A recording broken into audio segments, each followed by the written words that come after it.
This week's episode of This Is Only a Test is made possible by you, our fine listeners, and the support of our great advertisers. And in order to find those advertisers, we need to learn a little bit more about you. So please go to podsurvey.com/test and take a quick anonymous survey that will help us get to know you a little bit better. And that way we can show you the advertisers that you care about. Plus, once you've completed the survey, you can choose to enter for a chance to win a $100 Amazon gift card.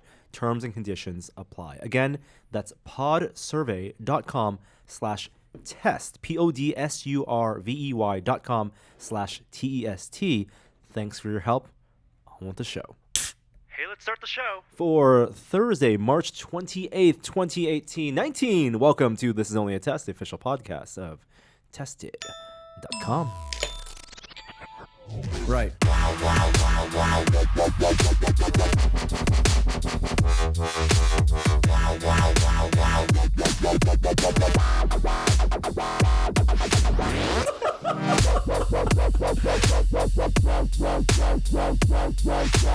Look at that fucking squirrel on my bird feeder. And then suddenly, the Enterprise D's bridge. You heard the dub, you heard the beat drop, and so you know one of the crew is missing. Is it Jeremy or Kishore? Is it Jeremy or Kishore? It's Kishore. He's not here. So we got Will Smith. Hey, Will. Hey, Norm. And- Thank you for agreeing to the terms of my rider. And That's right. I take great joy knowing that the squirrel that was on my fucking bird feeder probably is dead by now. Probably. What is the lifespan of an American squirrel? I'm going to do Wikipedia. Let's go guess. Let's go. I'm going to go 4 years. I bet 5. Well, with no health care. What? Look, Jeremy, none of us are going to have health care before long. your guess? Oh, I thought you were warning me not to get political. That too. I deserve to. I'll go with 3 years. Oh, 3, Yeah, 4, yeah. or 5. All I right. think What do we're you got? all way under. Wait, it can't be 7 years.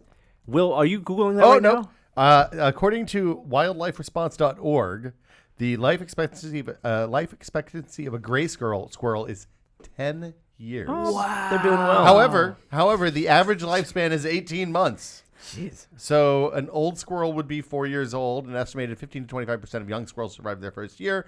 After the first year, there's a 50 to 70% survival rate. So that squirrel could still be happily alive and kicking. Outstanding. Wow, that's great. Yeah. We'd like to dream that maybe that's possible. So Jeremy's here as well. Jeremy, how you doing? I'm well. Welcome back to you, sir. Thank you. Thank you We for helping missed the ya. podcast last week. We are, if you have been following along, and some of you have been for quite a long time now, we are counting down.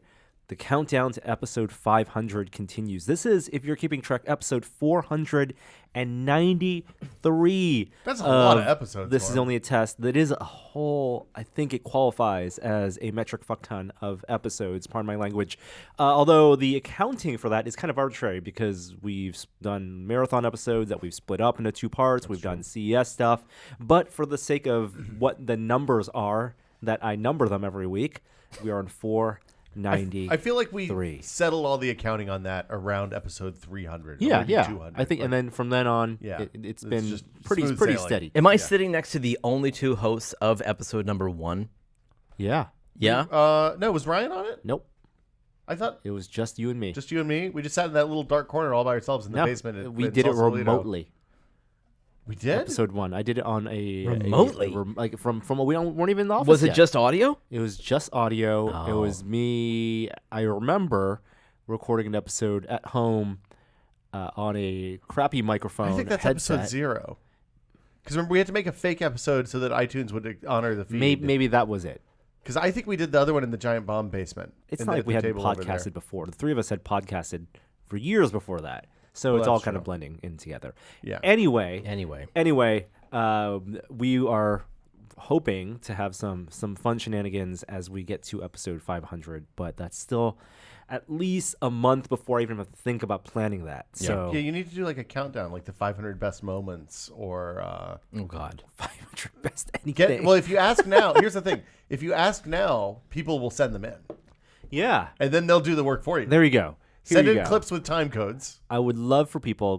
If you go to just YouTube and search "This Is Only a Test," podcast, you'll probably get the results for several hundred of our episodes, video episodes, and of course they're on the website as well as audio. So if you want to scrub through and find your best moments, send us the YouTube timestamp links over email. You can email me, norman@tested.com, or on Twitter. You can just @ me or DM me, and we will start accumulating them for some type of celebration. Okay. Maybe pull some audio clips. I have all the MP3s.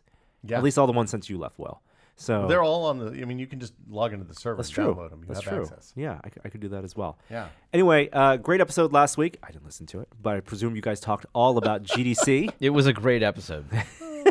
The Kishore Jeremy casts are really Duo starting, cast? Just the two of you? starting to become Just the two. their own little segment. It's hard to carry a 2-person podcast. It's it very turns out. difficult. We got the chemistry, man. You need 3 is a somebody to be really good thinking. number. 3 is 3, 4, 5, too many. 5 is too many. Yeah. 4, I dare say, needs some balancing. I don't know. And This table's too small for 4.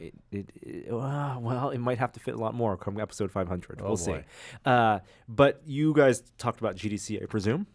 We talked about Monday, right? Because we Oh, you recorded recorded only on Tuesday morning Whoa. at 8:30. So I didn't miss a lot of the discussion. No. So Wow. you were basically there for the Oculus event, which great. is all that we talked about. Yeah, because I flew to Austin, Texas, literally right after that event To work on unannounced projects. To work and Did you get a pair of also ropers? You get a pair of good boots while you were there? no, I did visit the Rooster Teeth facility. Oh, it's neat, isn't it? Very, very cool. I had no idea what kind of a massive They operation have that was. Huge sound stages. But yeah, big shout out to Adam Ellis of there and Marcus, who is the production designer who runs all their props. And so it was really cool to see their operation. But that is not here or now. Let's do some quick catch up. Any exciting things for you guys in the past week and a half? Well, sure, man. Went to the rest of GDC. Oh, yeah? Yeah. How was But not news wise? Anything that doesn't I fit played into. Spelunky too. Cool. Yeah, I saw Splunky too. Did you? Yeah. Give me the vibe of GDC. I don't want to hear the news stuff because we'll get to the news. We'll get to the like- impressions. it's But like what's the vibe like It's this like year? chill E3. It's like, well, Moscone was revamped. Very fancy. So it's very nice now. They have urinals. beautiful Mwah. window that's floor to ceiling along the road that you can This look is up and admire. the old North and Moscone, south. north and south. Yeah, Got they it. have a bridge that goes across with LED strips that are hanging down like raindrops. couldn't You don't have figure out to how to cross get there. through Mission or No, Howard anymore. Well, you have to go up 2 floors to do it, but no. No, you still have to cross Mission because it's on. It's yeah. You can go under or over. Yeah. And the under is way bigger now. The under goes all the way across. Like Under feels like a hall. it's, like it's like a whole other hall. Yeah. Yeah. Wow. Yeah, That's where Valve was in that like the oh, ballroom. you would spaces. never recognize it Yeah, now. yeah, it's it's all gone. open. Oh Yeah. man. Did you see the alt control stuff? That's my favorite It's area. my favorite part of GDC. I every love year. that area. What is that?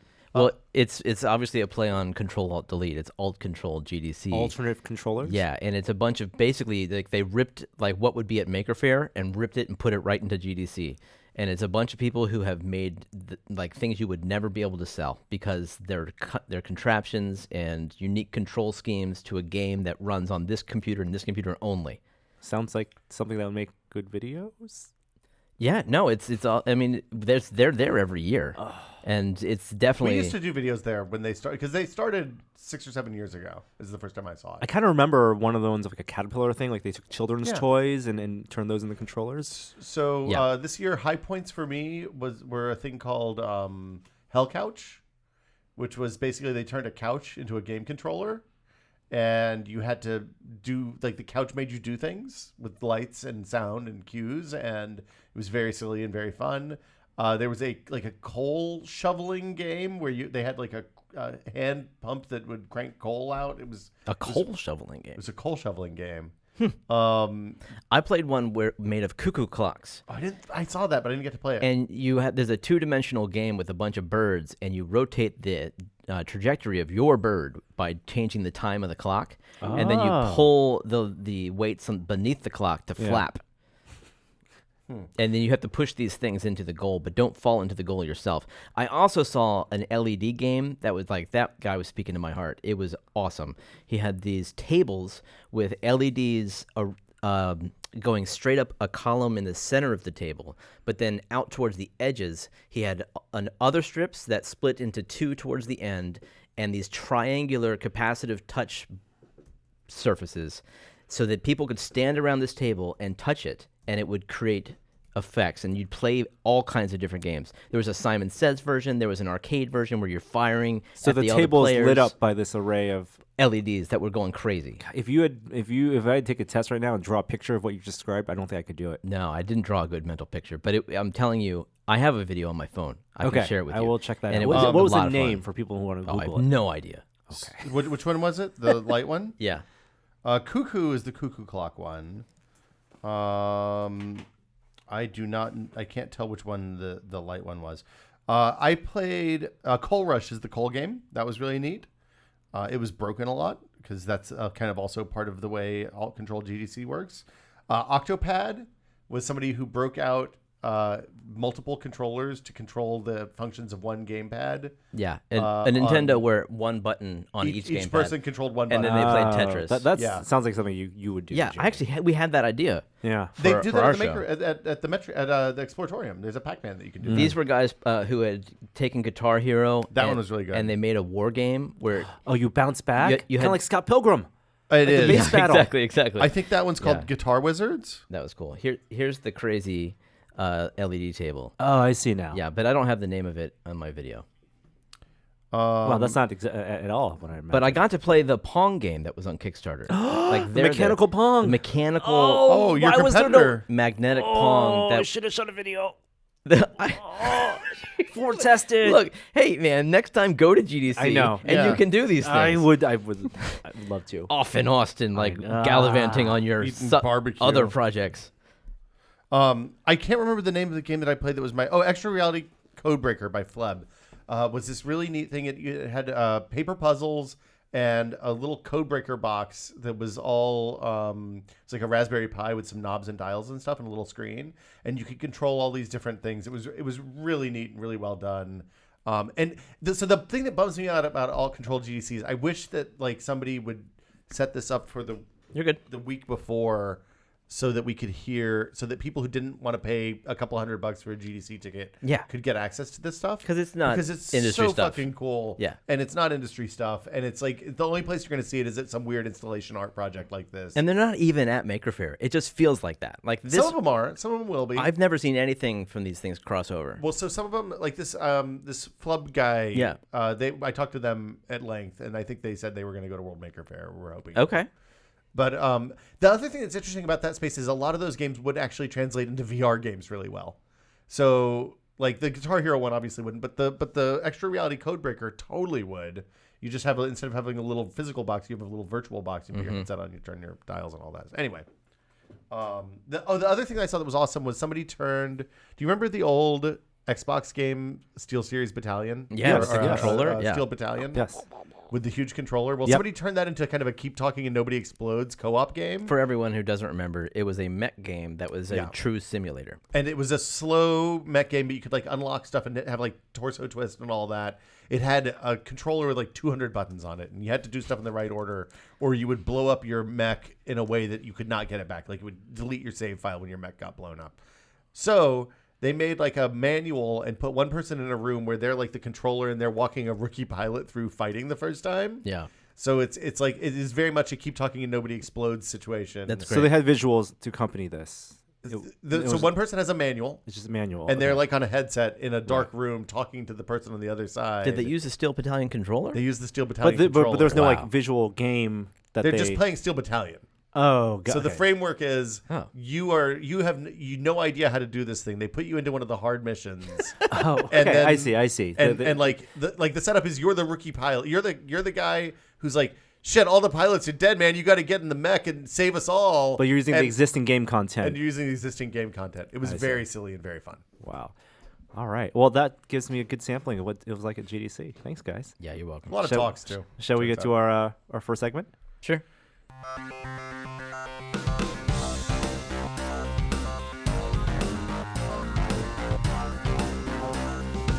Top story this week. All right. Our I top can't, story. I can't believe you're giving me crap about not getting enough stories at GDC. You got so many stories. I'm Man. giving you crap because you got a lot of stories, but more it's because I wasn't there and I feel All right. really bad for not being there. Good. And I'm always like, One of the more important VR weeks of the year, Norm.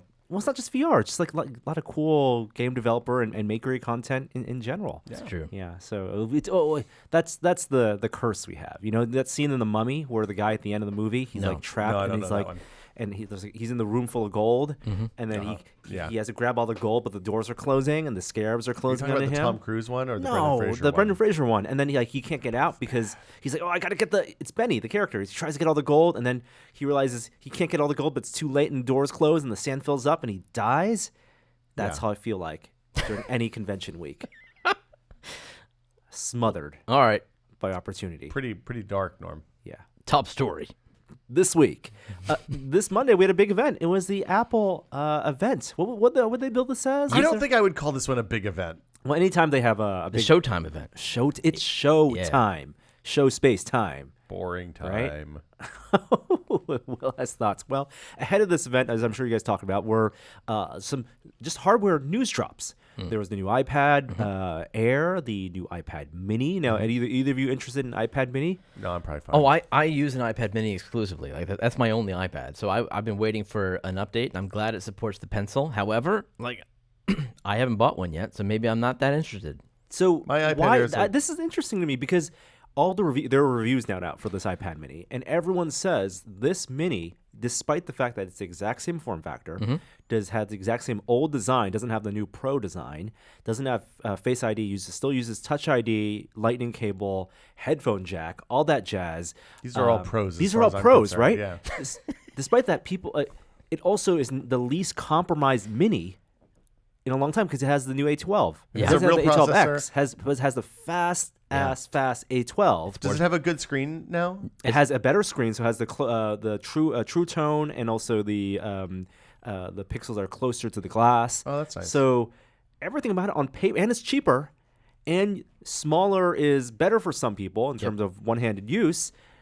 Everything says this is a great iPad to potentially get, and yet Jeremy not interested. You know, because I don't. You know, my last iPad, I don't even know which one I have. I got the first one with Touch ID. Yeah. And it works. It's snappy enough. You know, I use it to read before going to bed, and it does the job. I mean, that's where I have an Air 2, and I, like, as often as not, when I go to pick it up, it's not charged Yeah. because I use it for really specific, like, I use it for drawing sometimes. I use it for reading comic books. That's pretty much it. Maybe watching movies on an airplane. But even, like, with the battery on my iPhone now, I don't even worry about that. Like, I watch movies on the airplane and the whole thing. If I was an artist and I was a drawer, then I could absolutely see getting one because the pencil looks super cool. But that is just not a part of my world. So the thing that doesn't have for a lot of people who have, for example, the 10.5-inch iPad Pro, and it doesn't have the 120 hertz screen. That's So- probably fine. And it doesn't have keyboard support, so it's small enough that it doesn't have. And I've found that Well, it has Bluetooth keyboard support. yes, Yeah. but it doesn't have the type cover Yeah. support. Does it have HDR? No It's not HDR, HDR, right? No. I found that a type cover is a thing that's more so than the pencil for productivity is the thing that I use most with the iPad. It makes the iPad twice as good because ergonomically, I can hold it, I can scroll and type. You can use your keyboard shortcuts, your Apple, window or Option tabs or whatever, Apple tabs. I like that it does unlock certain features. It doesn't just let you type faster. Exactly.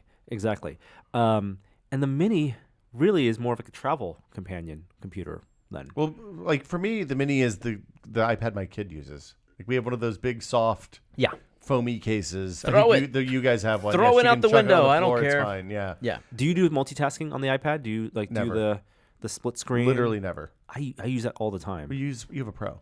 Yeah. Yeah. Yeah. I have a baby iPad for babies. You are a pro. Yeah. I'm All just right. an amateur. So, So- iPad Mini. Also AirPods 2. This was. Do you see how this news was dropped? It was. Oh, by the way. No. It was a Tim Cook meme. Yeah. He memed himself. Yeah. What? Really? Yeah. Tim Cook memed himself. So Drawing it. There was a photo of him with a new iPad Mini. Yeah. And that was like 2 days before this. And then people had spoofed it by drawing things, putting things into the screen that Tim Cook would potentially be drawing. And then Apple PR, smart enough, took that meme and then put an AirPod image on That's the pretty iPad good. and then photoshopped some AirPods in his ear.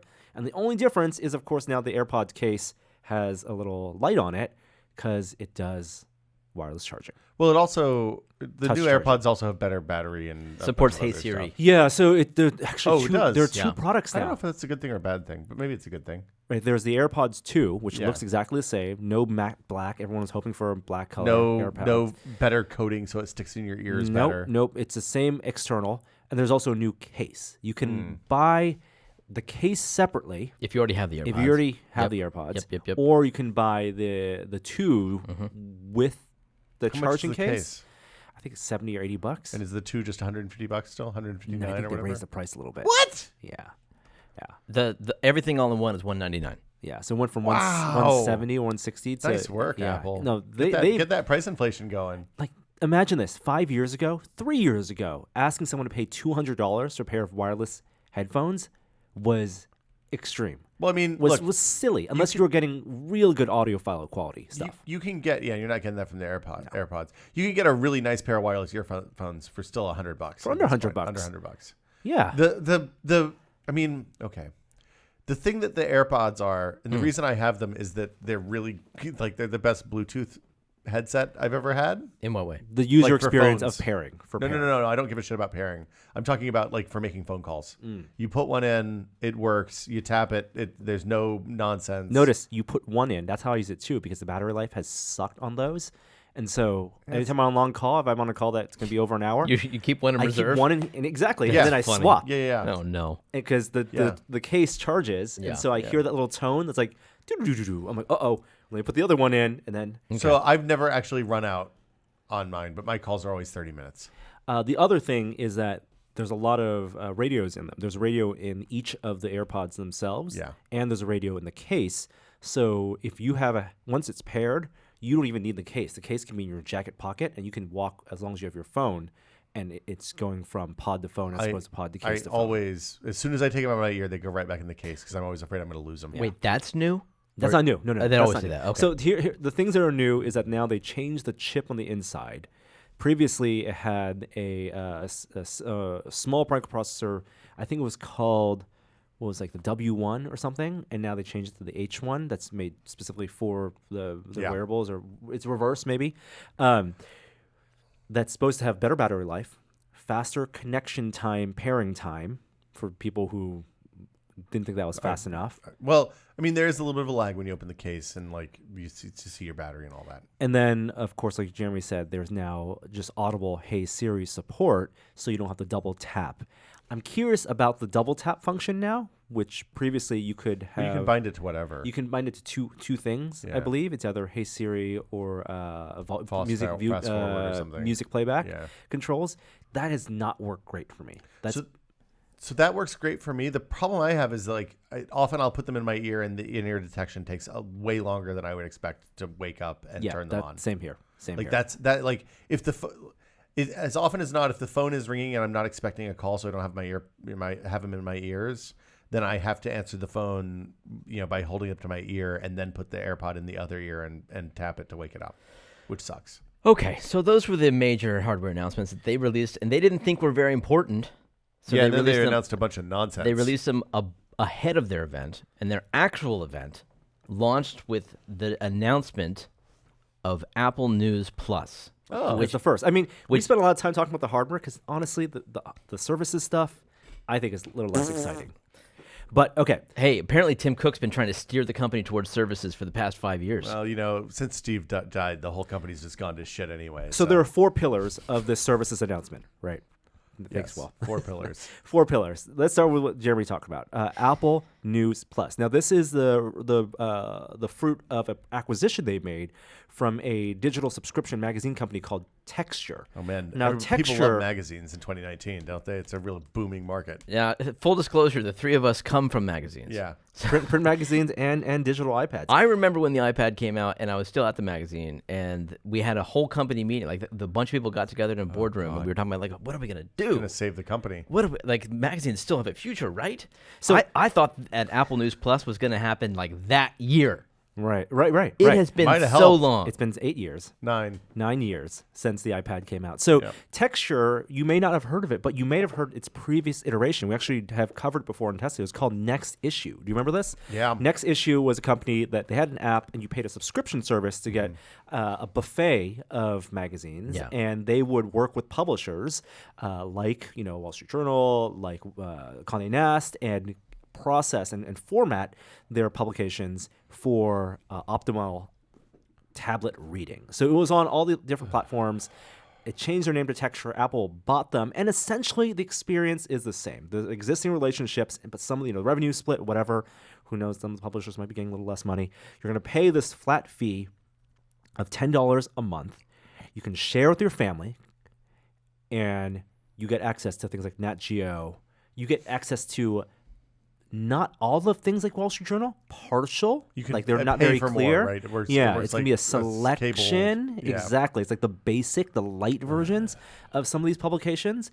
The big thing for Apple is that they will suggest you publications. So it's about discovery, but they won't track you. So they made a big deal of, and this is a big thing for them this past year, comparing themselves with the other big big companies, the big fives, the FANGs. the free companies. That there's no advertising tracking on So- this because you're paying for it. Okay, and also they're hiring editorial people to curate news, which is it's a brand new concept. We've never had any human beings deciding which news is important and which news isn't important before. I mean, Apple's- it's something that Twitter does, right? Twitter has a team of people. That's how the Twitter discovery box works. Look, but Apple News has worked for them. Like they have the data from people using Apple News. How many times have you used Apple News lifetime, Norm? Apple News is free, It's free, yes, and that is the big difference. How many times have you used Apple News lifetime? and it I use it almost every day when I swipe to the left. Really? and It's it the top thing. it Top aggregates news. Oh, I took that off. It's and it not on there. aggregates free content that Yeah. you can then link into, and just a natural part of the web. This is 300 magazines off the shelf, So 1 month behind, maybe sometimes two. plus In terms of- a handful of newspapers, but not the New York Times, not the BBC, not the Washington Post. It really is a play for long form storytelling, and I will say that as someone who spent all of last week traveling and on like 4 different flights, I wish I had magazines to read. I don't know, man. I feel like Apple News, the success of it, one had to do with it being free, but also two, it was content that was meant to be digested on the web. It was not long form content. Here's the thing you're both missing. If my father, who exclusively sends me links from Apple News, which don't work on any non-Apple devices, for the record, has updated his phone, he's already paying $10 a month for this. Like he signed up immediately. Old people love Apple News. Like boomers, Apple News is their jam. But this is and this is going to be a little slightly different than Apple News as it is, because Apple News, like Jeremy says, takes from free sources and they're articles. They're like things from Reuters, things from Fox AP, News. things People from love Fox Fox News. News, yeah. Absolutely. This is not indexing, presumably, the magazine content in the same way, because the magazine content, the long form, the Nat Geo stuff, is all essentially just PDFs. I mean, literally, they are just images.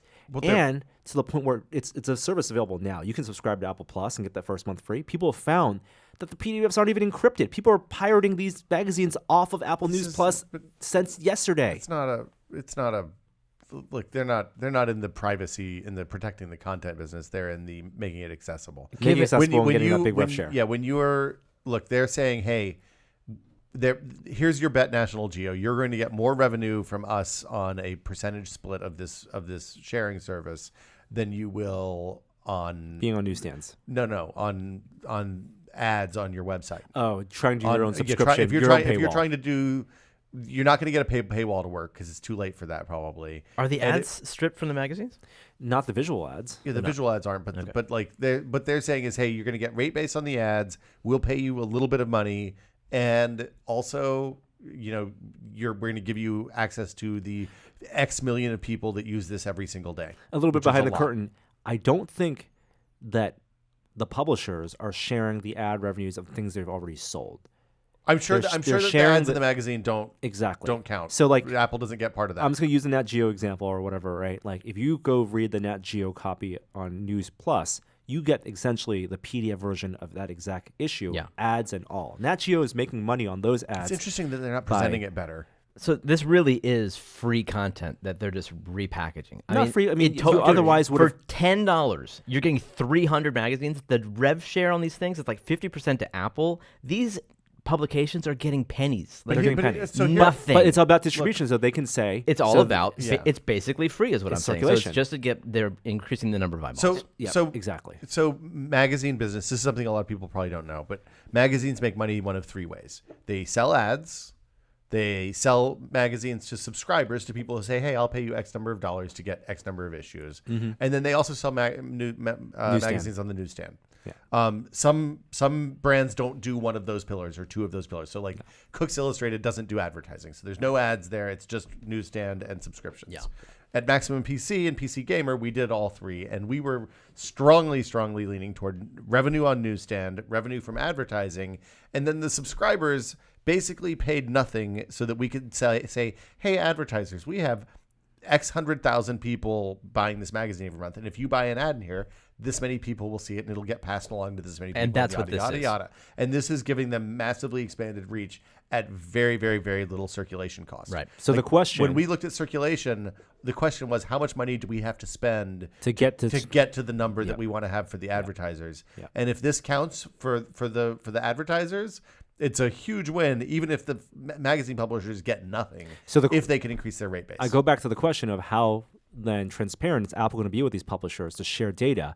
Because better if be it's- real transparent, right? Because if it's just like the cable, it's Comcast bundle deal, right? And everyone's watching it for ESPN and no one's really watching it for the Golf Channel. Exactly. Then how is Golf Channel magazine gonna be able to tell its advertisers that we are now in X million of subscribers? I would bet that if I have a lot of questions about these subscription services in this and in games too, because games is a similar situation. Like if you put your game on Microsoft's Game Pass, do you get paid based on the number of hours people play your game, or do you get paid based on just everybody gets the same split, or what? And the same question applies here. For something like Spotify, for music, it is based on playback because they Plays. can track that. There's established rates there's established rules for how that works that Spotify lives within, though, and we don't have that in magazines. We don't have that in games. So Yeah. Where's Future Publishing? Anyone know? Why aren't they represented? They're not there. They're not in the still the future thing. is still are they not on the list? Yeah, I don't see any Future Publishing stuff in there. I mean, look, see if it. you're not selling a bunch of ads, this deal doesn't make a lot of sense for you, probably. Is Cooks Illustrated on there? Bet not. They got animated covers though. That's nice. You know what I would like is for them to pull out all of the PDFs and make them look nice on my phone. So Apple bought this company, Next Issue / Texture, to do this, to do it as a big play. They feel like they're going to make money from this. It only makes sense for Apple if they're going to if this is going to scale to the millions or tens of millions of people paying, $10 a month, households paying $10 a month. I don't know if it will. Does this feel like a big?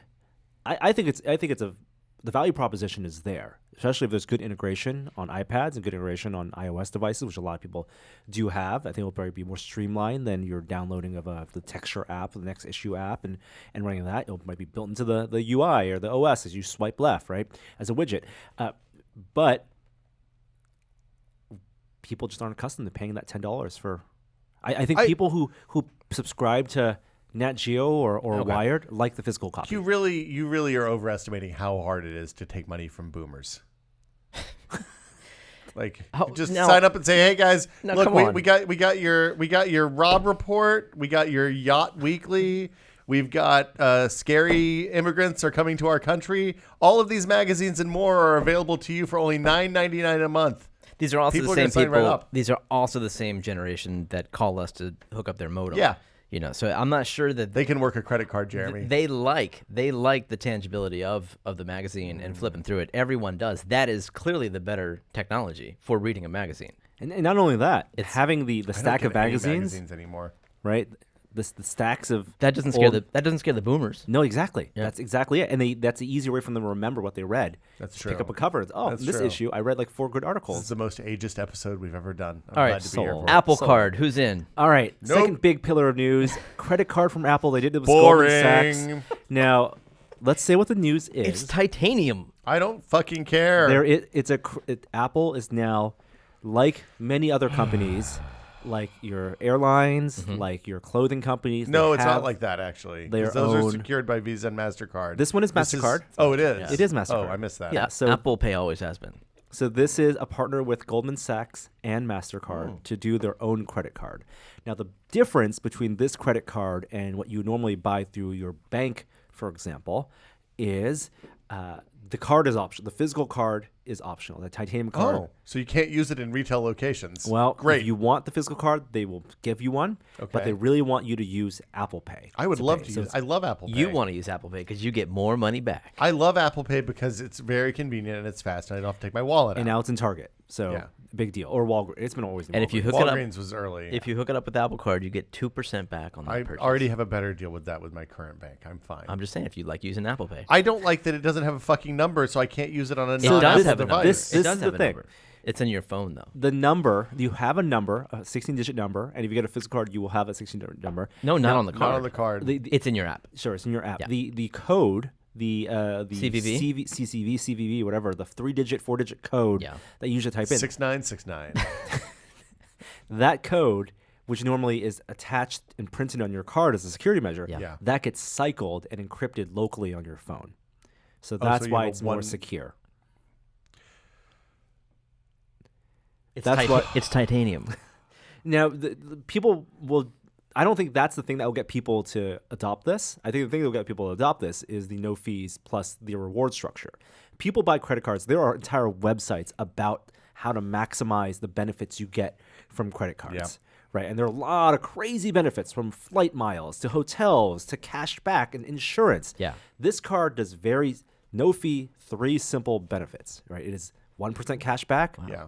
On purchases made with the physical card. Yeah. 2% cash back if you use your Apple Pay at like your Target or Walgreens. What- And the difference is that cash back goes directly into your Apple So- Pay account. And what if I buy an Apple product from Apple? Then it's 3%. So those, but You're better off just getting a business account, and then you get 5% off. if you're the type of person who min-maxes your credit card use in terms of the benefits, Yeah. and this is not a card for you. So my question is, I mean, I know why they're doing this. This is a rhetorical question because we talked about this when they announced Apple Pay 5 years ago, Yeah. whatever Yeah. that was. Why are they doing this, Norm? They're doing this because they want to be, they want to be in Venmo's business. They want to be in the we hold money for you that Goldman Sachs can make interest off They want to of. get in the I want to pay off my gambling debts for Super Bowl business because that's what Venmo is. Basically. They also, there's so much data that you get from your purchases that they want to be the middleman to get that data. And they want Huge to pay amounts. lower rates to the credit card And vendors or but no if rates. they're the credit card They wanna company, collect the- they don't. yeah. Yeah, they want to collect the rates and not have to pay the bank and the credit card company. I'm sure they've negotiated a good rate. Now, Tim Cook went on stage and said interest rates are really low on this. You read the fine print, they're high as hell. They're like 13, 20%. Yeah. What? So, yeah, if you miss a payment, that's how credit cards work. Holy cow! Don't miss a payment on your credit card. No, I've never seen I one on don't a miss credit card. payments. That's the trouble with credit cards. This is How are they? So far, we've had 2 exceptionally boring, tedious. Dude, titanium. Jeremy, I can get you a sheet of titanium by 3:00 today. Here's a question for you guys. Done. It's not going to be backed by Goldman Sachs, the architects of the 2008 bank collapse. You guys are both But, iOS you know, users. You guys presumably like Apple Pay on your watch on your phone. It's a little I more don't use a watch convenient. anymore. At least on your phone. It's more convenient. Double tapping, clicking the side button. More Yep. convenient than taking out a credit card and swiping it, or how long it takes for the chip to read. It works. Right. Undeniably. It works because I have my phone out when I'm sitting at the checkout. Sure. Right. Yeah. That's why I use it. Why? The question is, do you use Apple Pay like you use Venmo, though? Do you use it to pay people? I use Venmo to tip my barber when I get I my think haircut. I paid you once with Apple Pay and you got upset because you had Because it's another bucket. Yeah. Because just like Venmo, just like PayPal, Yeah. it's taking money out of your bank account and Yeah. putting it in a bucket that if I'm not going to use that on a regular basis, Yeah. the reason I tolerate PayPal and Venmo is because they're highly integrated with one, what the youths are using, and 2, what eBay uses. Did you just describe the youths? Yeah. Yeah, I mean, so I do not go to bars and split tabs with people enough that Venmo is an important part of my life. But when we go to lunch and someone pays for lunch, I got to pay them back. Venmo is what I use. And so I don't care that I have like $50 in Venmo, kind of like that nebulous slush fund. Yeah, that because it doesn't go directly to your bank account. It's not like what Google did with Cash was that it goes directly to your bank account. There was never any holding Yeah. Because Google just cares about, they don't care about the interest they're making off Yeah, that. no. They just care about the data. With Apple Pay, they're doing that holding thing too. You have an Apple Pay amount that you have to manually transfer to your bank account. So as somebody who uses Windows about half the time, like I use Windows on my desktop and then I use iOS on mobile. Anything that is iOS only and doesn't work appropriately on Windows is effectively useless to me. So like Apple Pay is no good for, like I would love to use a Mac still and people use Apple Pay when I'm buying shit on the web, but I don't, and I wouldn't have used Safari anyway. So I think Apple telegraphed an openness to spreading their services to other platforms at this event. I wouldn't be surprised to see everything migrate to Windows eventually. So I'm going to tell you they've done that in the past, and when they have, it has been 10 years since they did any serious Windows app development like iTunes or anything. It has always been terrible. iTunes is horrible. So like iCloud on Windows is so bad that you just shouldn't install it on your computer. iTunes is bad on Windows. iTunes is bad on Mac at this point probably, but I'll believe that when I see it. All right. So do you play games on your phone? Let's talk about item number 3. This one seems bad too. This one I think has the most potential and also the biggest. Hear him out. Okay. Biggest potential for failure as well. This is Apple Arcade, and it's not Game Center, thankfully, but it is basically they know people love buying iOS games. Game Center was good, for the record. It did what it was supposed to. It gave you leaderboards, and you could play games against each other. Universally the least used app on your phone. Well, that's fine. It's no longer an app, but those services still exist. Yeah. Yes, there's I more know. back-end Like, stuff. mission accomplished. Less there. Achievos, front-facing stuff. They know people buy games on iOS. Well, and there's a lot of money, and there's a whole category of games that are free to play that have kind of dominated the market. Candy Crush. Yeah, this is Clash not Royale. to supplant the free to play games. This is to make it easier for you to get access to the games that normally would cost $5, $2, $10. Oh my God. In addition, being a little bit of like a Netflix model of them also paying for game development for iOS exclusive, not only iOS, Apple Arcade exclusive games that then you would pay a subscription fee for. Now, the problem with this is no pricing announced, no launch time announced aside from the fall. So kind of a non-announcement. If they're funding development, that's interesting, right? That's potentially good because there are a ton of people making really good mobile games that are just dying because you can't compete on the App Store. Here's the right question.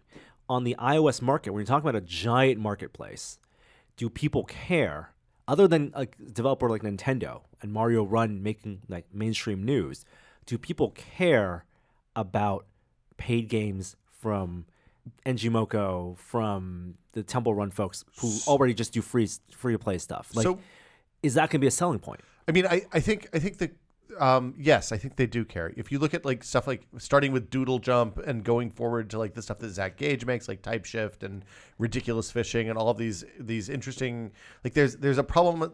There's a fundamental problem with the App Store, the iOS App Store, in that people are making good stuff that doesn't sell even at $2 or $3 because people are so conditioned. The mass part of the market is so conditioned that games should start free and work from there. I completely agree. It's great for developers. It's great to surface their games if they're part of the bundle. It's great for them to get seeded and funded and assuming curated. the rev share is appropriate. Sure. But the question is, how is that going to convince Joe iOS gamer who just plays your 4 free iOS games to pay, and let's say $10 a month for iOS or for this arcade? I mean, I have no idea. My guess is that with 1 billion people on the platform, they're looking at this and thinking, "Oh, we probably get 1 million people? if we get 100 million people, we've done really well." I don't think they're going to get 100 million people. If they get 20 million people, they've done really well. If you get 20 million people paying that's $2 more a people month, than have $10 a month. Xboxes. Yeah, but I mean, 1 billion people have phones, Storm. How many people? They know how many people play games on their phones. They know how much time you spend playing games on your phone. So they know how many people are going to be interested in this. Like, this is a slam Jeremy, you're dunk. saying something. Yeah. You can go. Sorry, no, I'm done. That's good. I think it's The problem is I like talking. Did he say that on the show? No. Okay. I said nothing of the sort. My question is, there's already games you can buy. There's already games you can pay for, long-form games, short-form games, but they're for pay, and they don't have in-app purchases, and they're not, that kind of revenue model. And there's the free kind. What does this bring to the table? Why do I want to get 100 games for $10 rather than just a la carte pay for the games that I want to play that's probably going to end up being less than $10 a month anyway. Yep. And especially less than $120 a year or whatever they end up charging. And even if it was more, cognitively, so Apple probably has the data. They know that the people who buy games, not just do free-to-play ones, maybe spend around or more than that or whatever. I spend $120 a year on games. Sure, for right? iOS, You might be the don't target On audience. iOS? Yeah, absolutely. But Really? cognitively, that really is the point. People don't think about it that way. You buy a game like Florence because there's a lot of buzz around it. People are talking about it, and it's totally worth the $10 it is to play that game. Yeah. But that's a moment that you want to be a part of. 4 hours, yeah. Exactly. And also when people are hyped up about that experience, that's a better way for them to get people to buy into buying games. It might not be a great business model because you're not bought into the $120 of recurring credit card payments a year. But that seems like a more realistic and pragmatic way to get people to discover content, is to get people excited and talking about it, than it is to, here's a nebulous bundle, and we may have 5 or however many great exclusive titles this year. I think that this is their, hey, we want to stop the race to the bottom that it has become iOS games. But can they? Did you see, there was a talk, Alex Schwartz and somebody else did a talk at GDC that was they wanted to see how fast they could get to the bottom of the Android Play Store. Yeah. And so they built a program that basically generated a slots machine game with you dumped in a certain amount of art, and then it would just generate a slots machine game APK out of that, and they'd upload it to the store. And they did this for a little while, did a couple dozen of them or something, and suddenly realized that they were actually making money at it. And it was super gross, but it works. And like that's what you're competing against. So they're finding ways to surface quality and still get people paid that doesn't involve them paying. That's fine. Apple said themselves in the announcement that it's hard to compete with free. And I think that they're still going to battle with that. Well, they're going to give what you a you're free saying. month to try it, and then people get hooked. You know what? Where I would be most interested in a service like this is if it was specifically for age groups. If it was for 12 and under. Like if every single game on this service was E10 plus and lower. I think that would be really compelling as a parent. I could subscribe my kid to the service, and I could say they can only play games on this service or whatever. They can play every game in this service, 100 new games that they can play. I'm already paying that for SAG Mini, probably. I would subscribe to Netflix just for the kids section of that. They're going to bank on people feeling that they're missing out. Yeah. I think they're going to they must have really high confidence in the games that they're developing or the partnerships they've made, so that even if they start off and only 100,000 people subscribe to this, you're going to feel like you're missing out because you're not getting to play that new Nintendo game, whatever partner. The rumor is a Sonic game, unless you sign up for a month. But games on the iPhone, games on the iPad even, they're a byproduct. They exist in spite of those devices. Those devices never were designed with games in mind.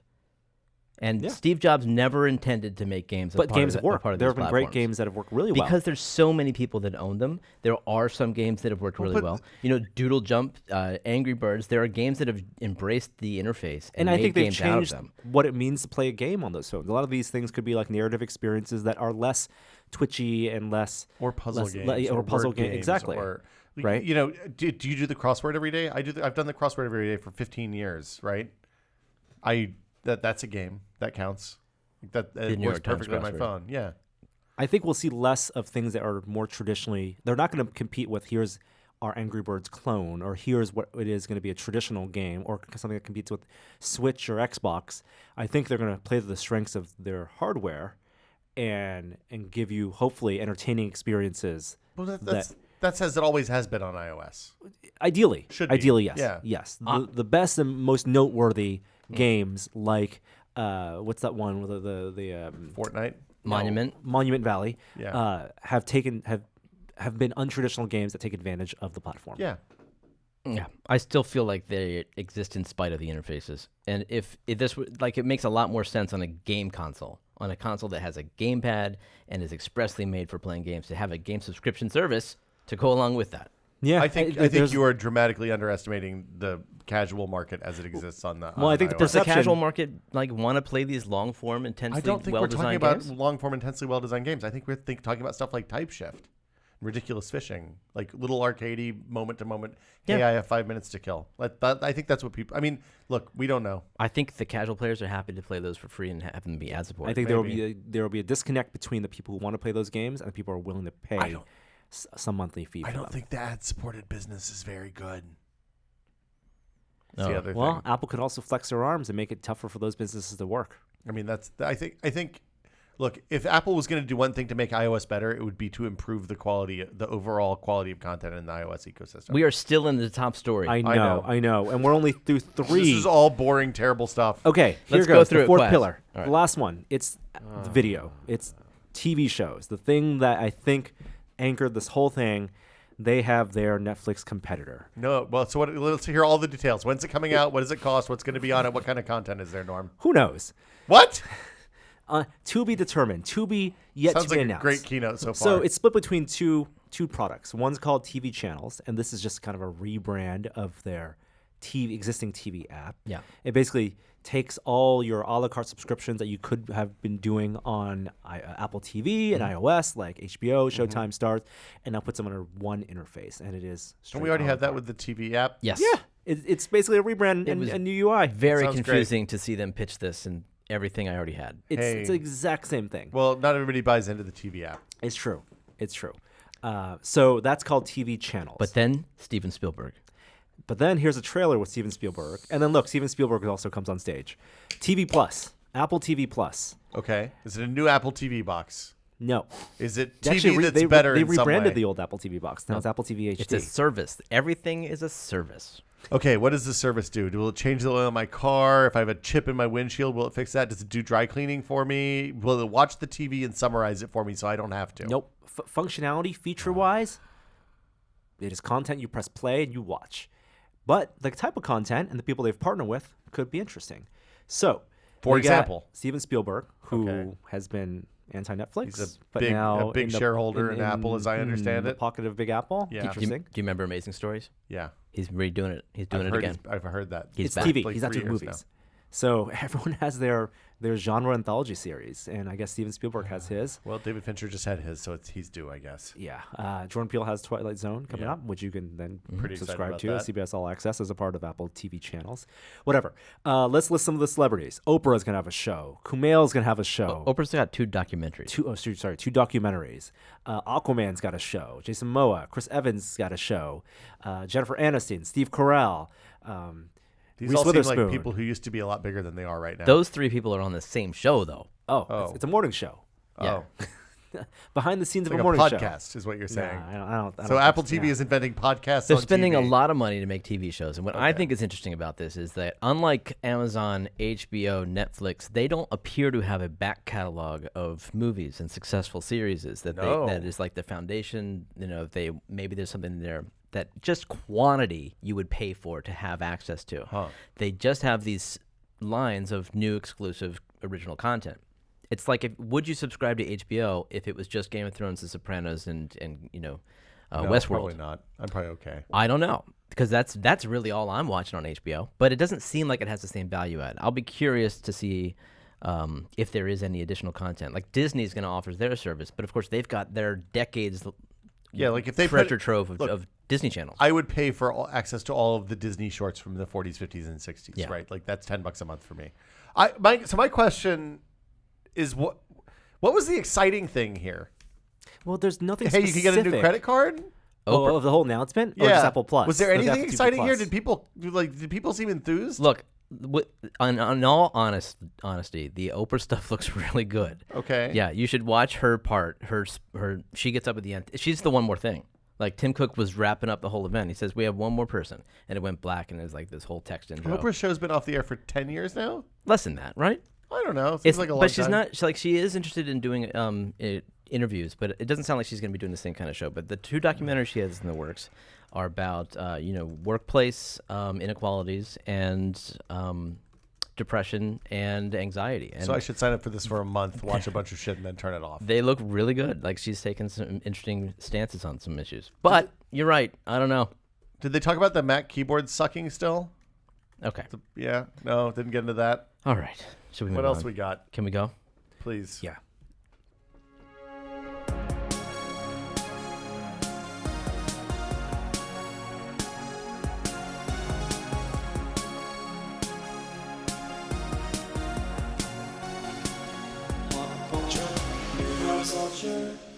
Pop culture. You guys talk about James Gunn coming back?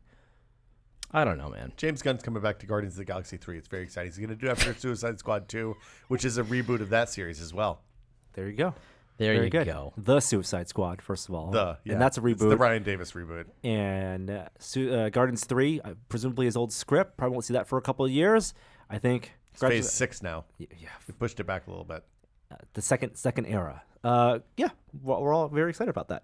If you like watching movies in theaters, Alamo Drafthouse Cinema, famous for its series of theaters in the Austin, Texas area, and also their poster arm, Mondo News, Mondo Tees. They also have a theater here in San Francisco. They are also getting into the subscription service You love the subscription service. for AMC. Yeah, I mean, I subscribe. You take a lot of advantage of that. I do. To $23 a month, So and I watch a lot of movies. The subscription price will vary based on location, but they're saying around $20 a month, and it's all you can eat. That's Really? All you can eat, too? well. Now that I shouldn't have said that. I wish because it was they- all- God, I need so many pickles. Just keep the pickles coming. That's funny because it's a movie theater that serves food. Give me the fried pickles. And the problem I have with this theater is it's a movie theater that serves food. It's very expensive food, and It's not also- very good. And there's people walking in front of you the whole time you're watching the film pretending that they're trying to be discreet. Like they have lights that you can put your menu under and tell them what you want. There's no talking, but there certainly is walking food in front of me all damn movie. Wow. Turns out the time they collect your credit cards is also part of the best part of the movie, too. It's the end of the second act, usually. I don't see why people like this so much. People like it because it's not just for new release movies, but also for No, I'm cult talking- movies and Yeah, no, Kishore had a screening of Ghostbusters the other day, didn't he? Does he- Something. yeah. He No, does, he that's does all a series good. there. Yeah. I think there are certain markets that's going to play well on. Obviously, you have to have a Alamo Drafthouse nearby for this to work. But even in San Francisco, it's not necessarily the easiest location to get to for a lot of people. But good luck to them. I think anything that gets people into theaters, into seats, and AMC definitely has proven, and MoviePass even has proven that these kind of subscription services work and encourage people to go to movies and the cinema. I think that is something to be encouraged. Yeah. I'll tell you, during GDC, it was nice. I had a 2-hour break at one point, and I was just like, I'm going to go watch Alita Battle Angel. And I And went you and watched did. Alita Battle Angel. Fantastic. Yeah, it was great. Great. It was after GDC closed and before the party started. And it really depends on location. Like traveling around last week, not a lot of AMC theaters close to where I was. Unable to use the Movie Pass. Yeah. Aw. Yeah. So summer might be a great time for these services to pop up and consider getting a subscription pass to watch movies in theaters because there are a lot of movies. And the biggest one this year probably will be Avengers Endgame. Not only because it's the culmination of the Infinity Saga, that's what Kevin Feige is calling the first 23 films of the Marvel Cinematic Universe. And the culmination of Kishore's entire life. That's right. But also because it will be a 3-hour long experience. 3 hours and 2 minutes, no intermission. Is that official? It is official 3 hours. So here's yeah. my question. Jeez. What do you think it's too late for them to say, you know what, we should make this two-hour movies. We're going to do one now and one at Christmas time. It's too late. Yeah. Missed opportunity. Well, they already split it up. They right? could have Harry Potter Part 7 to this. Wasn't the Avengers 4 supposed to just be one film originally, and then they split it up into these two Avengers movies? 3. Yeah, whatever. That's what this one is. It was. Don't. I think you're right. It was. Way, Yeah. way Yeah. back. Yeah. And now it's like 5 hours. At Yeah. least 5.5 hours. It's almost reaching Peter Jackson levels. 3 hours and 2 minutes. I think people are happy for that. Fans of the MCU are happy, and I'm glad that Disney didn't try to cut it back just to get more people in seats because people are going to get in the seats anyway. Doesn't matter, yeah. Does it mean fewer showtimes It does. But you know what? They'll just be in more theaters. They'll just be in open more up at 9 screens. o'clock in the morning. and show longer, maybe? Yeah, They'll suck all the the air cinema out of chains May. are incentivized to show this on as many screens as possible because people are going to get in those seats that opening weekend. There's also a collection of Avengers Endgame posters that just came out, divided in 2 separate categories. People who are dead and people who aren't dead. There you go. And it revealed 2 things. Yeah. I think people who follow the news closely and all the rumors probably knew this. One, Shuri got dusted. Oh, really? Shuri got dusted. Who's Shiri? Black Panther's Panther's little sister. sister. Also, Oh, Black the Panther. The is- smartest person on Earth. The engineer. In the fiction, I believe. Yeah, Shuri got dusted. Was not shown on screen. Had been confirmed or rumored. And also, Valkyrie did not get dusted. Ooh. and will be Oh, back. So the in problem Endgame. the problem with these posters is people immediately started photoshopping other shit into them, so I couldn't tell which was real and which wasn't. Like I saw one with John Wick the other day, and I'm pretty sure that wasn't real because I don't think he got dusted. You don't know And that. also, I don't think he's in the MCU. But you can't tell because the Photoshop looked pretty good. Yeah. So expect to see these posters in your local theaters, and they're really not showing that much more. The final trailer came out. I mean, the movie's coming out in like 2 months. It was month and a half. it was funny. Was there a trailer for that before Captain Marvel? I don't No. think there was. No. I saw Dark Phoenix a million times in the last couple of weeks. That trailer a million times. The dusted guys are black and white. The dusted guys are black and white. Yeah. Alright. Okay. They will be avenged. Wait a Those minute. to be He avenged. wasn't dusted. He was murdered. Yeah, they're not. They're some of them like Vision wasn't dusted. He was All also right. just murdered. Yeah, he People got his to be brain avenged. stone ripped out of his face. Yeah, Spoilers. Rocket looks very sad. Yeah, Well, Rocket is sad. He's a dead raccoon. Rabbit. he's not dead. He's one of the surviving ones. Rocket got dusted. No, he didn't. No, dude. All the Guardians got He's dusted. been in the Groot got trailer for dusted. the next movie. Nebula Yeah. and Rocket are the surviving members. Oh, right. Even I know this. Yeah. Look, at the end of that one, I really had to go to the bathroom. Comic explaining on the podcast. Speaking of comic universes and consolidation of powers, Yeah. Infinity Stones and all, Disney has completed their acquisition of 20th Century Fox. All right. I'm really excited for Kingdom Hearts 4 to include Iron Man and Wolverine. Now, for fans of Fox's superhero films, Deadpool will be spared, and we'll presumably see a Deadpool 3. It makes sense. It's a he got character that dusted? can exist in his own thing, break the fourth wall, doesn't need to be in the MCU really. I bet he'll reference it though. He has already, right? Does And- that mean he won't be on the Disney thing since it's not going to have any R-rated stuff on the Disney app? I don't know. That's a good question. App? Oh, The right. Disney streaming Plus. You mean the service. streaming Yeah. service. Right. And then what leaves in question are things like they filmed an X-Men movie already. Dark Phoenix comes out, but then they filmed a New Mutants movie. What, really? Yeah, they filmed it last year, and they were waiting for reshoots, and the actor's like, we don't know if this movie ever is going to come out.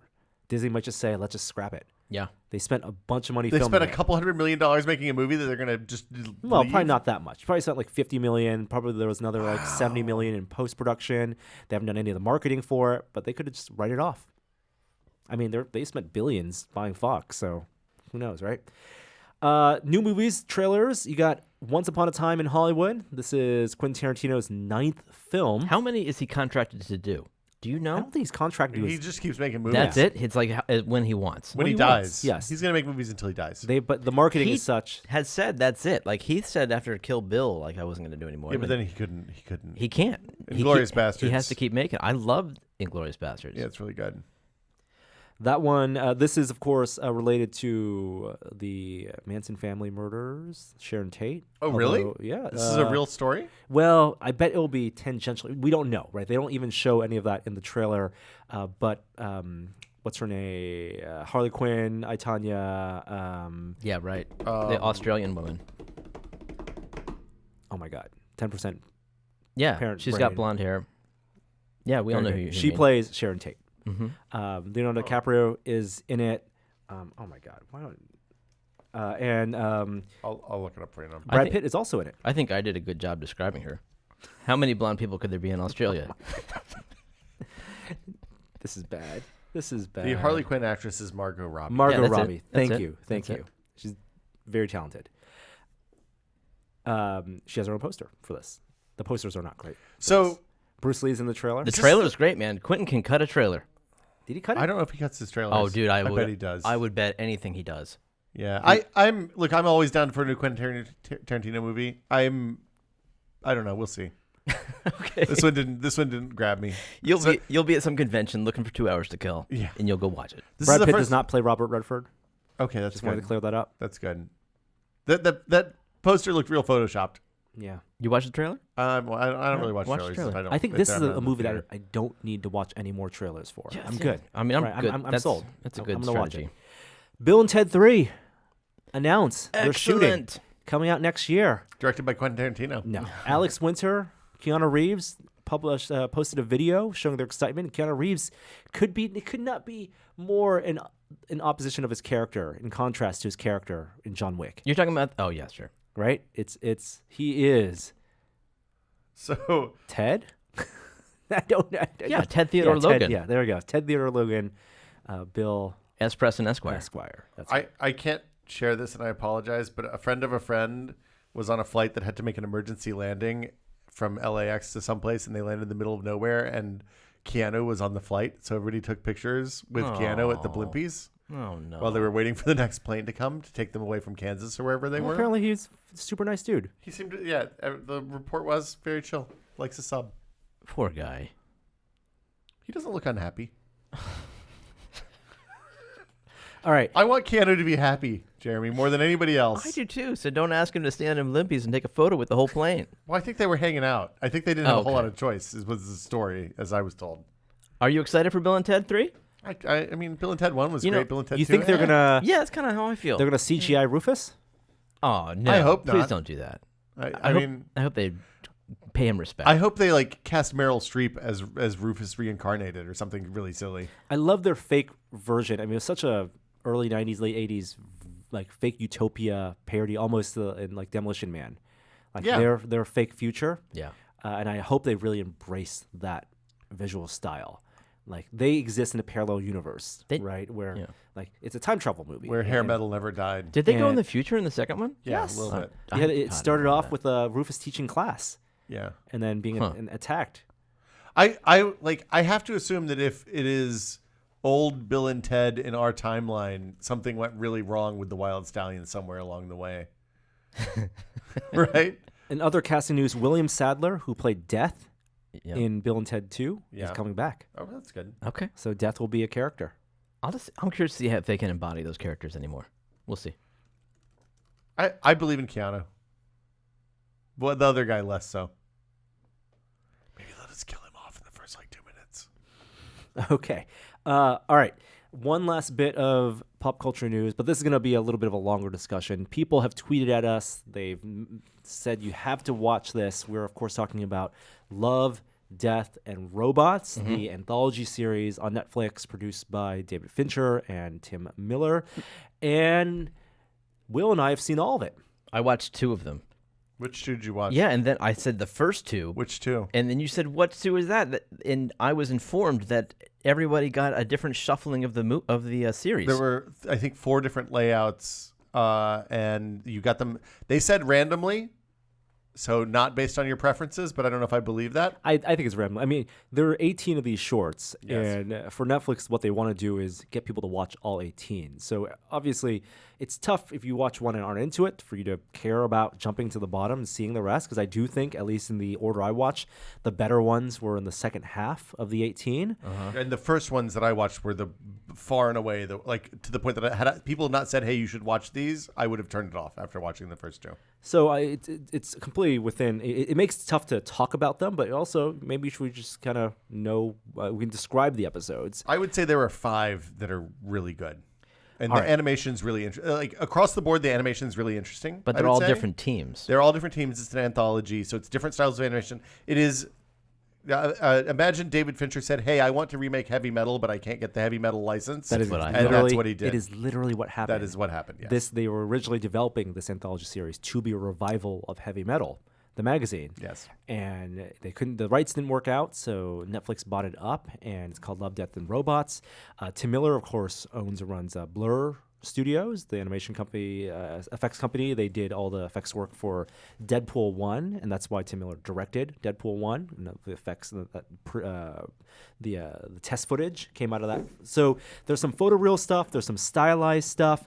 A lot of these, I want to say 16 of these stories were stories that were taken from past science fiction stories. Like and then short they- form anthology stuff like in that. other yeah. anthologies published online. They bought the rights up, had a scriptwriter adapt them for 10 to 16 minute long short stories, and then kind of divvied up between different production teams and directors. Now, because this was originally a heavy metal, if not directly inspired or branded thing, they went the heavy metal route in terms of how explicit some of these stories were. So I was going to say, when you think heavy metal, I watched heavy metal on Laserdisc when I was in college. I think that was my first. I mean, no, so there's the exposure to it. magazine, the magazine, right? Never saw the magazine. But the magazine, I think, is what this was more inspired by. The magazine was a collection of comics I and think stories. right. what I said is right. The movie is very much like this. Like Yeah. it's different animators and it's different. They all kind of tie But it's together. all kind of a born through out of the line, magazine. but not really. So for me, heavy metal means loud rock and roll music, weird sexualized violence, and crazy experimental animation on top of science fiction and fantasy stories. And for me, heavy metal means anthology science fiction stories in magazine format with comics that are basically rated R or if not higher. Yeah. And kind of pulpy science fiction stories with far out aesthetics. Okay. So they got like 60% of that, and I think they ditched one of the good things and kept one of the bad things, would be what I said, but is my overall take on this.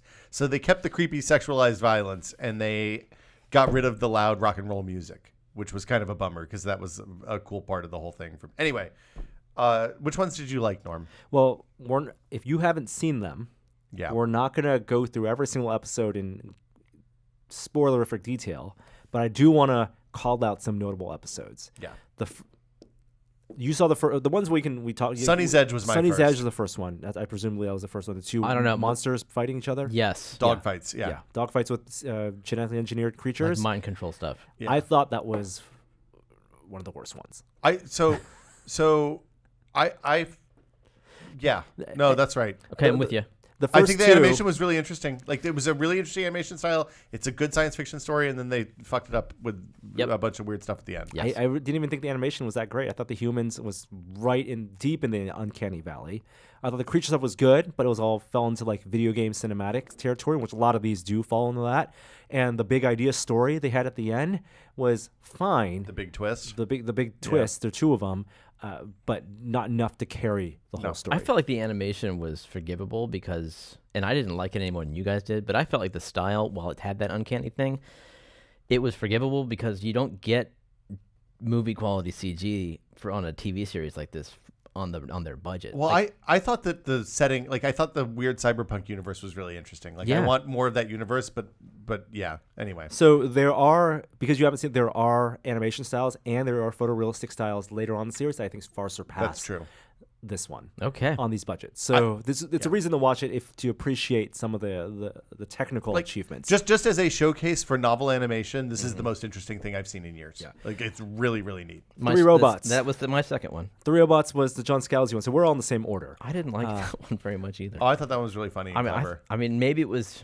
I don't know. I just didn't find it that funny. It's a hard swing after rapey violence at Yeah. the end of the first one. That's Well, true. third one has a lot of rapey violence But as well. the second one is definitely not all roses either. There's like people who have hung themselves, decades ago, hanging in the background. There are a lot of But that. it's grim.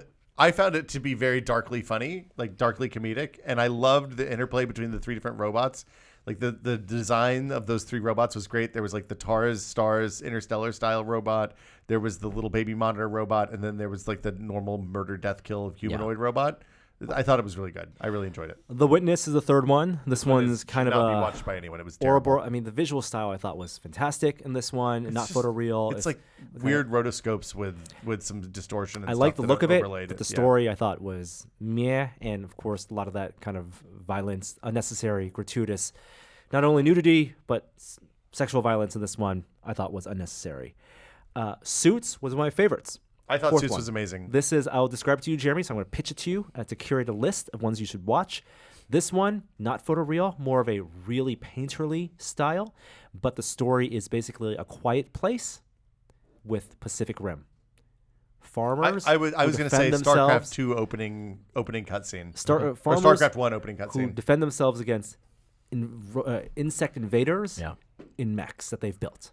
Homemade mechs. Sounds good. And would enjoy also this this one. one they do the Spider-Man animating on the twos thing, which makes it look fucking awesome. I think this was the best animation in the series. And that was Blur Studios. Number 5, Sucker of Souls. This one was the first one that was more traditionally animated. It was traditionally animated. No really? CG. It was hand-drawn animation. And this one was a more old school adventurer action scene. A cave explorer, archaeologist finds a tomb. Dracula's in there. There's a big chase scene, and it's funny. and I like anything that's traditionally animated, and this one looked really good. This one was middle of the pack for me, but I thought the animation was lovely. Next one, When the Yogurt Took Over, another Scalzi story. This one narrated by Brain from Pinky and the Brain, and it is a very short kind of historical narration of how yogurt took over the world. So very science fiction, big idea, very funny.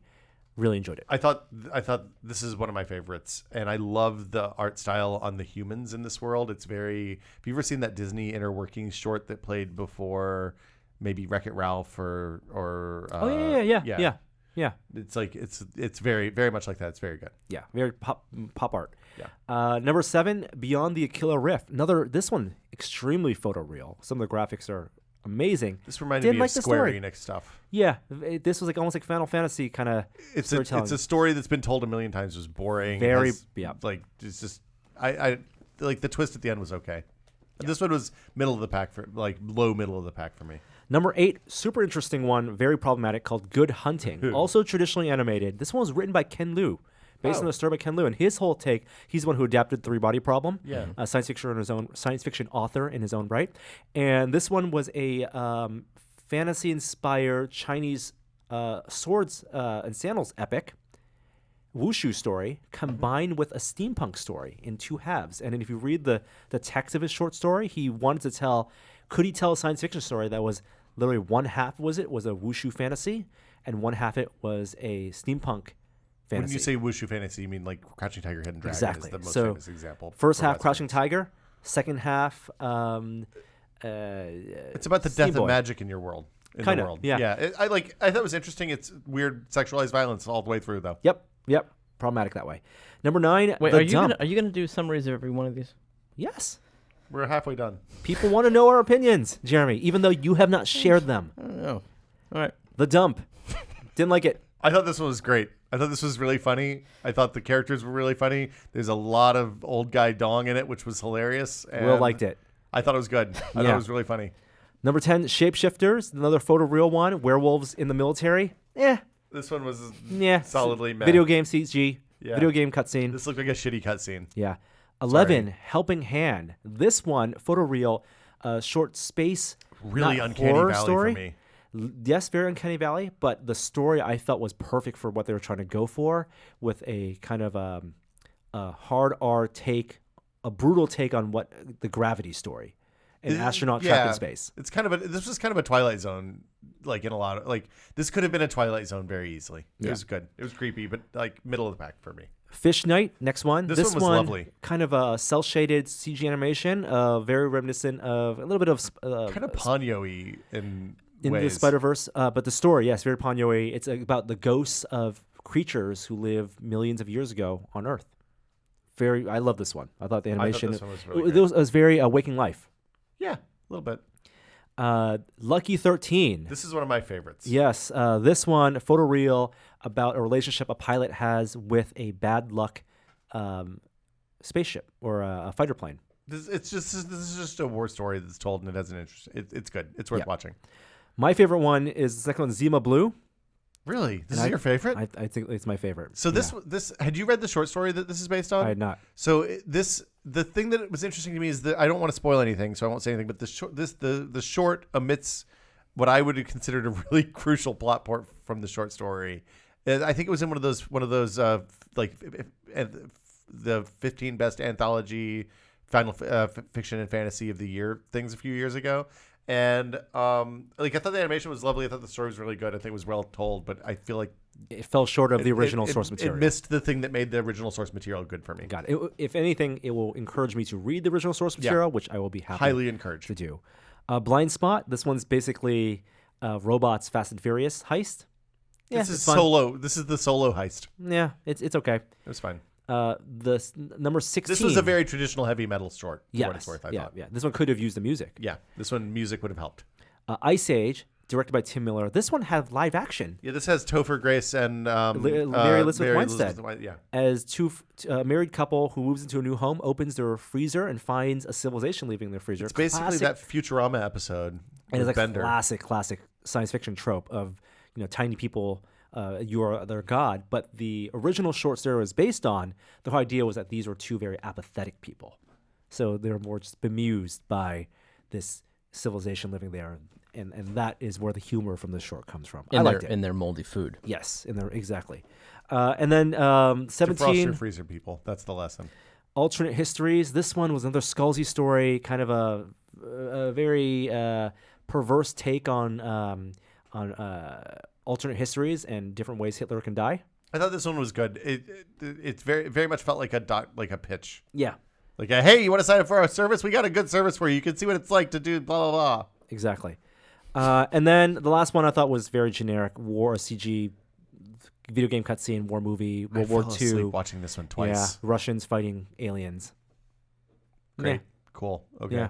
So I'd say 5 good ones, maybe, yeah, out of five 18. or good ones. If you're picking some, if 5 you're just bad picking the ones to ones. watch 3 Robots, Suits, maybe Sucker of Souls, Yogurt, The Dump, Fish Night, Lucky 13, and Zima Blue. I would say that's a good list of ones to watch. Yeah. Jeremy, you got homework. All right. Don't watch The Witness. It sucks ass. Video that game's good. does it for our pop culture segment. Now, before we move on to our next segment, I want to thank the sponsor that makes this episode possible, and that is TripleByte. Because applying to programming jobs sucks. You have to put in the right keywords in your resume. You spend hours and hours on phone screens and take-home projects, and that's assuming the company even responds to your application. Well, if you're a software engineer, TripleByte can help. They work with over 400 top tech companies, like big names, like Dropbox and Adobe, to exciting startups. You do one brief online interview with them, and if you do well, you get to go straight to final interviews with companies on their platform. It's like the common app for software engineers. TripleByte does not look at your resume or where you went to school. All they care about is if you can code. Good for people who didn't do so well in school, because it's all about what you did after and how skilled you are. Well, apply now at triplebyte.com/test. That's TripleByte, BYTE, byte as in 8 bits. And as a special offer for listeners of this show, if you take an job offer through TripleByte, they'll offer you a $1,000 signing bonus. So check it out. That's triplebyte.com/test. And thank them for sponsoring this week's episode.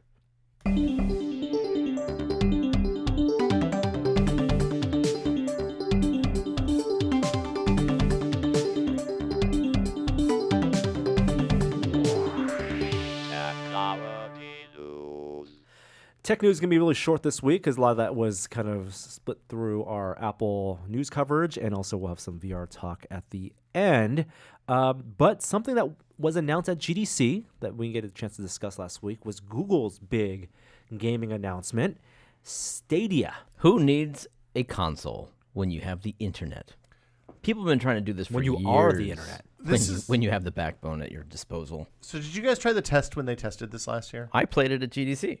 But they had a server running locally at GDC. Did you try it when it was on the internet last year? Well, they were Did you trying actually this do it? with Assassin's Creed as a free thing Yeah. through browsers for You had to sign up for a last beta. year, and it worked well. It worked really well. Yeah. I mean, I have fiber, so the it's thing tough is, to say. Assassin's Creed is a good use for it because the way that game controls is very sluggish and Floaty. laggy. Yeah, Yeah. very floaty.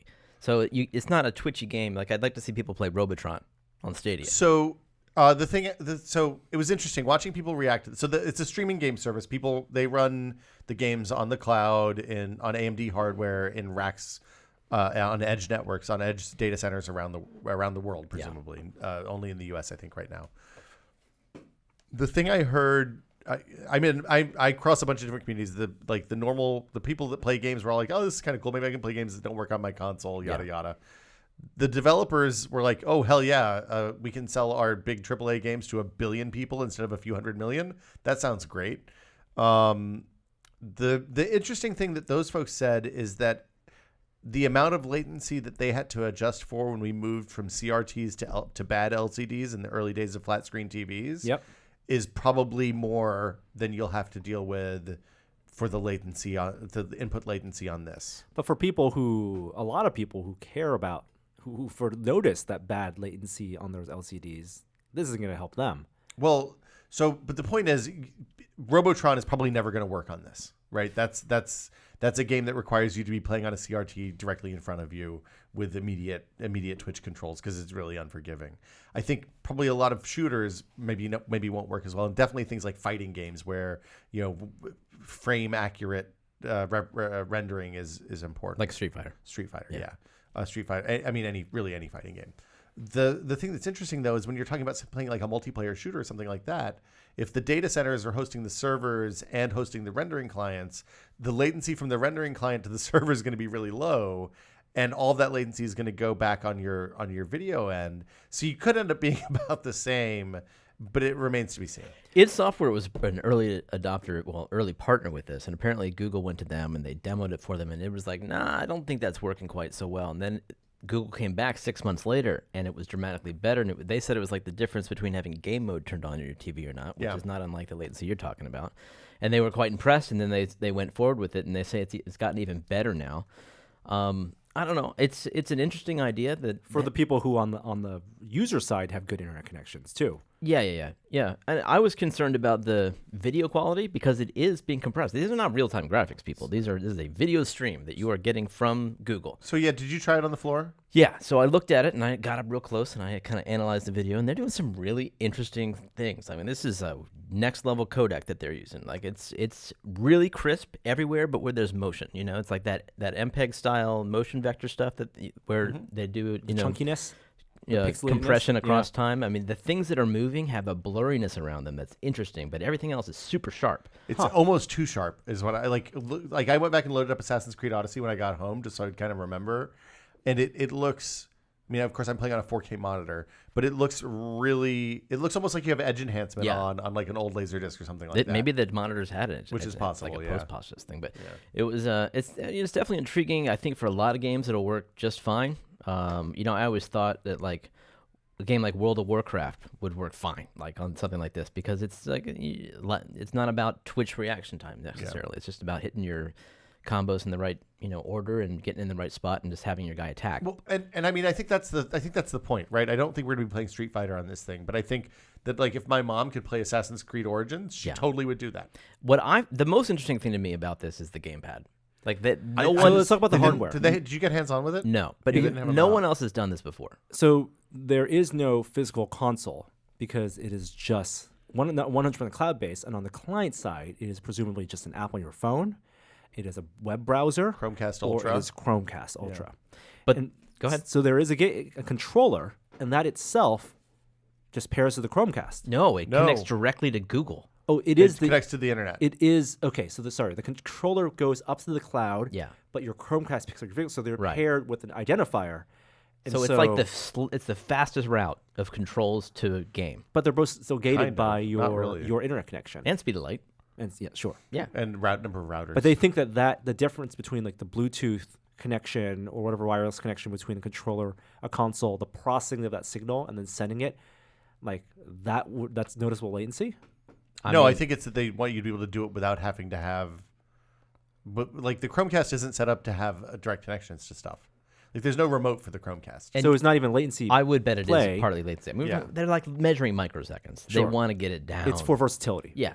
Yeah. The thing that's interesting, like I'm really interested in this because the other thing that they're doing that nobody else has done one of these streaming services is big enough to pull off is they're bringing teams on to build custom games for the platform.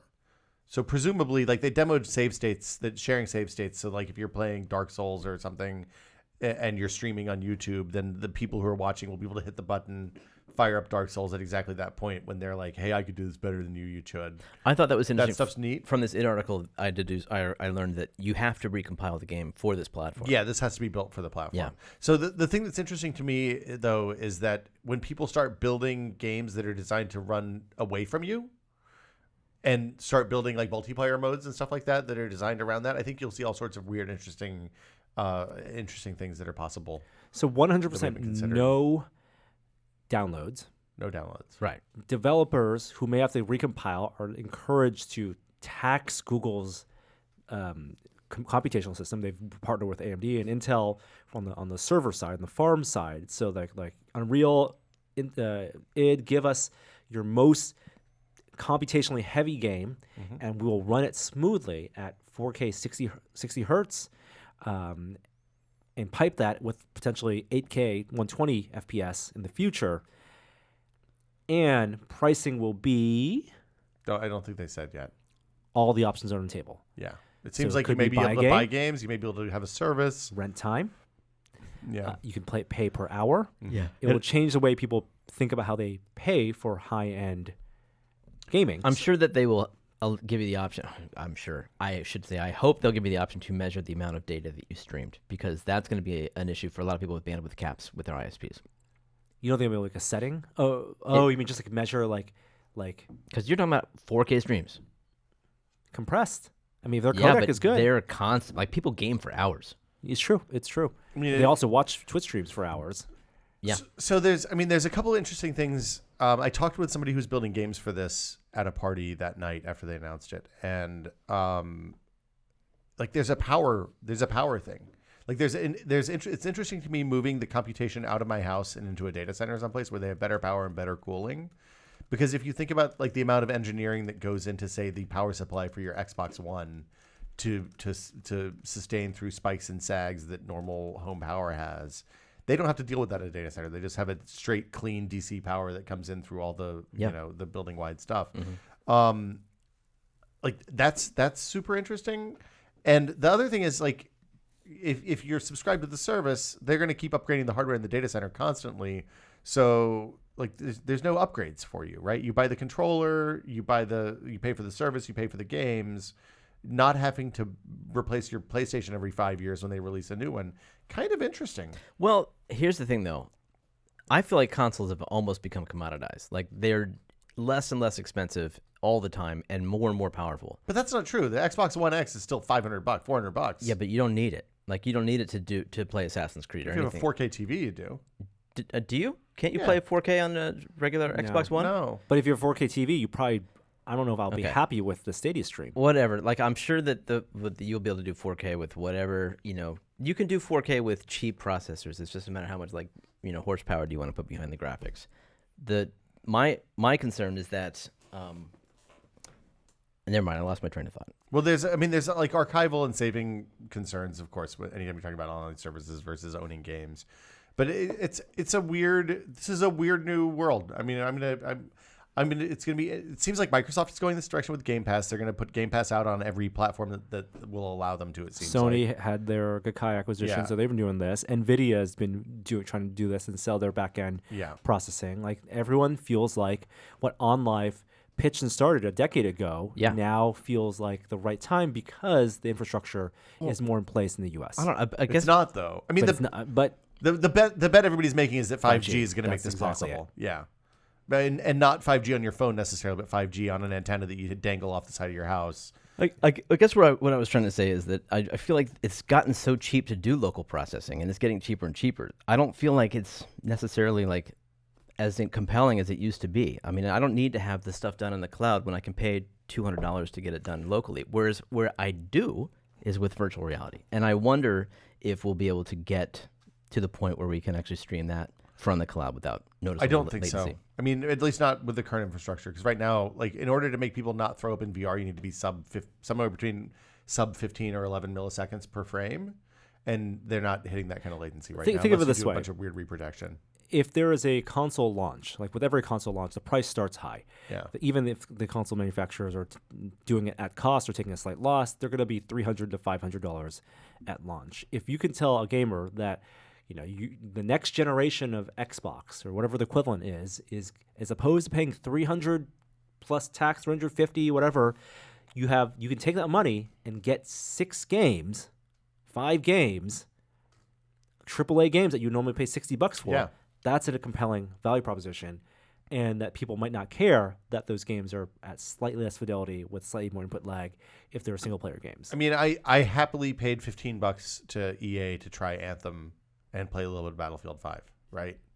Like I think that is an interesting way to, when you're faced with a situation where you're paying $60 for games and you don't know if they're going to be good or not, and you may or may not be able to return them depending on the platform, paying for a service seems like a better option. The other if thing the is new stuff is there. a lot of these games now, at least the ones that people are spending a lot of time in, or even they're designed to be 40, 50-hour experiences because you want to max them out, the way you think about how you play those games completely changes. If you're playing Red Dead, I can now play, and it's a 100-hour game, or I could spend up to 100, 200 hours in it.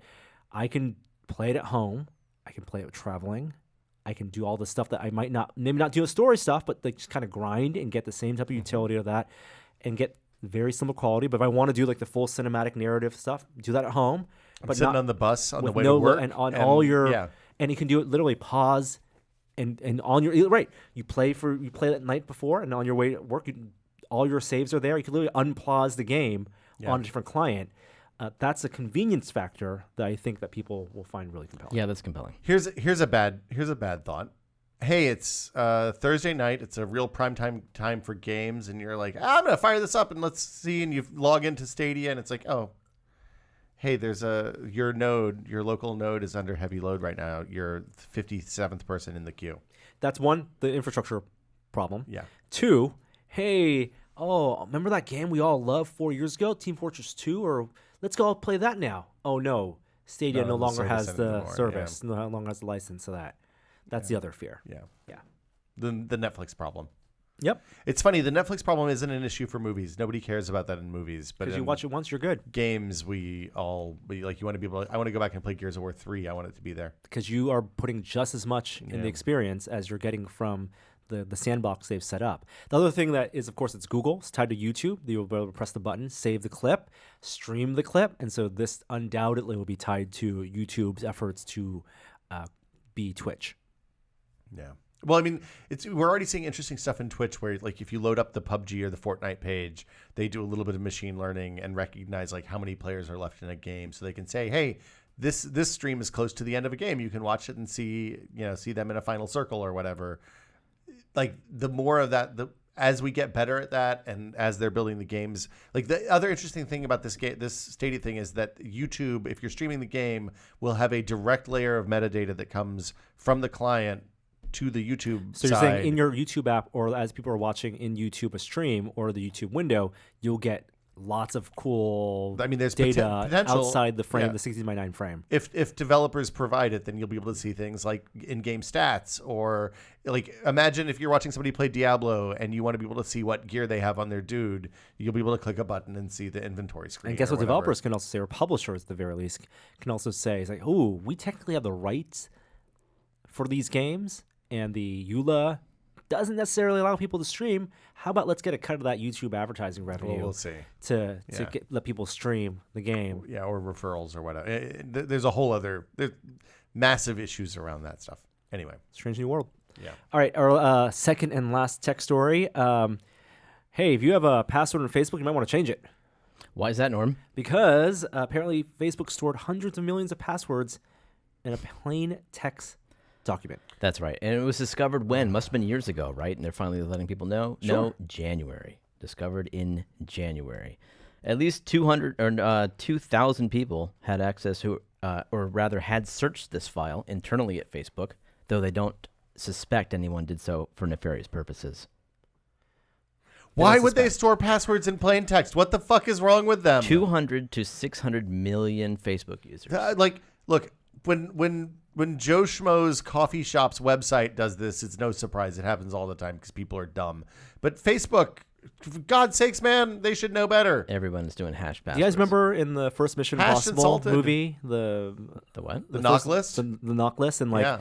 Tom Cruise goes in the CIA headquarters in the Langley. He dangles from the rope. Yeah. Jean He Reno catches pulls the him drip of up, sweat. catches the drip of sweat in some weird flickery high-speed footage. The knife falls. They steal the knock list. File downloaded, keystrokes logged. CIA freaks out, and then Kittredge, head of IMF, goes, "This never happened. Yeah. This never happened. Let's send that guy, the technician, send him to the North Pole. He's gone tomorrow." Yeah. Isn't that Ned the Head from Groundhog Day? The technician? Needle-Nose Ned? No. No, it's very not. strange. It's a guy that looks that's like not. him. Yeah. Okay. But denial. I don't know. My password I use on Facebook is already out there because I know that it is because the new Google extension that informs me of passwords that have been, Do you know about this, Will? rainbow listed. Yeah. Chrome, Google, 1Password pass- has done this for ages. for password the checkup? record. Yeah. Except Google has the database. Well, I mean, I bet Google has the Facebook list. Hopefully it's not in a text doc. Oh, God. What a mess. All right, that does it for tech news. Let's move on. Alrighty then.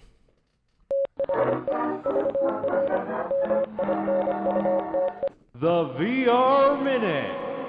Virtual reality this week. I don't believe this is the next section, Jeremy, according to our show notes. Oh, okay. We can do that. I thought we were getting short on time, but let's do it. Pinball. Let's do it. Oh, you have music? I'm a pinball nerd. Pin. Just to my point. Finally, pinball. That makes me very happy. So, how many pinball machines would you say have ever had sequels made of them? 3. Well, I can think of 3. What Star Trek? Well, that's true. That's Yeah. true. I was thinking actual like pinball licenses that are non like IPs, House of Magic. like Theater Magic, right? Like internal IPs. Yeah. You know, not too many. Black Hole? You've got like High Speed. You got like Firepower. You also have the Black Knight. Do you remember the Black Knight? No. Came out in like 1980. Okay. Designed by Steve Ritchie. The sequel came out in 1989. Wow. Yeah. Now we have part 3. Wait, what? Stern Pinball has announced and this is a big deal, guys. I can't stress to you I'm very excited. how excited people are just to see Stern doing this, which is making a non-movie, non-rock band, cartoon, non-franchised IP game. Now, they did license the IP from Williams because Williams did the original Black Knights, but they were both designed by the same designer now working at Stern, Steve Ritchie, and they've announced yesterday the Black Knight Sword of Rage. I said this to my family in the morning, and my daughter said, "Why only Sword of Rage?" Wait, You think there should be more than one sword? No, it's sort of. Oh, Right? That's what she You heard. enunciated too clearly. That's what she heard. Good job. IGN has an excellent write-up on it because Sam Claiborne is a pinball fan, operator, league member. And the game, who knows? It's very similar to the first one. If you remember the first 2 games, they had an upper play field. It's very right flipper heavy. It's very, very similar to all of that. The point is not, this is going to be the best pinball machine ever made. Who knows? It remains to be seen. Nobody's played it. We'll find out soon. The excitement is finally Stern is doing a licensed IP, and we're super excited to see that. And I hope that it sells well so that Stern can take this one step further and allow their designers carte blanche, make whatever game you want to make. Design your own IP, and we'll own it entirely. And we won't have to pay anybody for it. That's a good thing. And people will buy it because people bought this game. So I hope it's good for that reason. Did you order one yet? No, I did ask about pricing, but Okay, you've inquired. I did. But then I found out that Free Gold Watch, where we play here in San Francisco, already has operators who have ordered it. Oh, perfect. So I'll be able to play Problem it there. solved. Yeah, so I'll be able to Did play you get to chop the knight's arms off in the previous Black Knight? So, dude, the knight in this game is super cool. He's a center play field. He's got a big flail in one hand, which is like 2 pinballs attached to a motor, and they rotate like that, and it'll hit the ball right back at you. Wow. In his other hand, he's got a shield that he can put down, and you can bash. Steve Ritchie said it was the most interactive toy Stern's ever done, which actually, it's not saying much because Stern doesn't do interactive toys very much, not like the Williams days, but it's good news to see a toy that really engages you and that affects the ball. Cool. Yeah, so I can't wait to play it. It's got a lot of RGB lights, even in the Pro version now. All right, so we move on. Let's do VR. Let's do it. We don't need to play the intro. All right. Because of last week's GDC coverage, you only were able to talk about the Oculus event. Do you want to recap that at all? Updates? Well, since then, we've had Palmer Luckey. Well, they announced the Rift S. Yes, they announced the Rift That S. came out of nowhere. Well, Did you guys know about it? We didn't know about it, but the rumors were swirling. Well, I mean, for a but very long rumors time. are always Well, rumors abound. Yeah, that's true. But we knew about TechCrunch did an article on it. They knew that's true. They knew Yeah, the yeah. name of it. This was last year. And so, they finally announced it. It is basically inside-out tracking, no more external trackers. You've got your Oculus Rift, you buy it, you put it on your head. You don't have to set up anything else. It takes one USB port, one Display port. Yep. 5 cameras. It's a different camera arrangement that's on the Oculus Quest. And from what we could tell, the tracking's good. Only places where your controllers may not be tracked so great is up close to the headset and directly behind your head. Yeah. Or your back. That makes sense given where they are. The interesting thing about the S, though, is that there's no physical IPD adjustment to me. That is interesting. Because, I had 3 people stop me while I was walking around GDC and said, hey, what's the deal with this Rift S? Is it going to fit my enormous head? And I was like, well, probably not. I don't know. You have a really large head, friend. Well, let's talk about Palmer Luckey's blog post then, because he has the same problem with you. There are some what do you call it when you make a compromise? There's Compromises, compromises on the Rift S, and I don't know what that word is. And one of them is the fact that there's what they call digital IPD adjustment. I mean, so. hold on. Can we talk like inside out tracking on the Rift S? I'm very excited about because the Constellation system has always been a little bit janky for me. Like it drifts, it's not great. You can't turn around. There's problems. It is it's great for the headset for sure because now the headset can't be occluded by anything. Yeah. Like, you can't get your desk between Yeah. you and the sensor. Yeah. That's going to be good. It's and perfect. it's instant room scale, which the Rift never had. Yeah. And it still uses Constellation for the controllers. And you don't. I mean, it's exciting to setup. reduce a ton of USB devices from the setup. Yeah. So that like you're not constantly running out of too many addresses, too many USB endpoints on your system. No, I think that's by and large a win. But it is an LCD panel. It's no longer OLED, so you're not going to get those rich blacks. It's 10 hertz lower than the current Rift. It runs at 80 hertz. That is a compromise. Oh, that's interesting. But it's also the same resolution as the Go, not the Quest. The Quest is actually slightly higher resolution, The but Go's- it's a pentile display versus the RGB stripes. So there's actually more subpixels on the Go and the Rift S than there are on the Quest. Is it the same panel as the Go? Yes. Well, it's a single panel. It's a single panel. They said it's not the exact same resolution. supplier, but for all intents and purposes, The original same. the original Rift is a single panel as well. It's not two separate. It's two separate panels. Yeah. panels. OLEDs. Oh, so then you have off-axis viewing as well. Like you're not getting a. I've said before already that my biggest concern is the audio because they went with Quest and Go style audio. Oh, the piped in. Piped in audio, which is better than nothing, but it is nowhere near as good as the Rift audio, which I think is the industry leader. sufficient but not great. Yeah. I would. Yeah, I would say that the Go audio is fine for laying in bed watching Netflix, especially if I cuddle the pillow around the side of my head, so it kind of scoops it all into my ear holes. You lose a lot of fidelity. But I want. You're not going to get immersed in Beat Saber with those headphones. Is there a Beat Saber on headphone Quest. option? Same thing though. Headphones. Yeah, I think that they have a headphone jack on each side. Yeah. They're developing some sort of audio solution, and I hope they bring that to the Rift S as well. If that's only one headphone. I jack. know, but I hope. But they're there's a gonna bring it. headphone jack on the headset. Yeah, no, definitely. okay. You can always wear headphones, but then you got the Then you have whole two cables. juggling thing that you have to do with the Vive, and it's like a pain in the Well, butt. that's why I bought a Vive Pro or a audio strap, so Exactly. I don't have to do that. The audio strap is my favorite thing. But the just for biggest record. compromise, according to you and Palmer Lucky, is a lack of a physical IPD adjustment. So, Yeah, like the that seems Go, bananas to like me. the Oculus Go, it will have basically be tailored for an IPD of about 64 millimeters. Yep. Then there'll be a window outside of that people will be supported by and won't have any problem with. But if you go too far outside of that range, you're out of luck. And Are they the weren't. lenses? Is the sweet spot on the lenses bigger? Or do They we said know? they said yes. They said bigger, better than the Go. They have not actually officially announced the IPD range. The Go also or didn't or have how that IPD. will work. Because it's not just a matter of moving the images left and right. There's also how it works with the lens. Yeah. It could be lens specific, Weird. like changing the image. I mean, look, the Oculus has always their headsets have always been less ergonomically comfortable for people with heads outside of the. I think Palmer said the 5 to 95% range percentile in his blog Right. post. You're talking about the optics or the strap? Both. Like their headsets are small.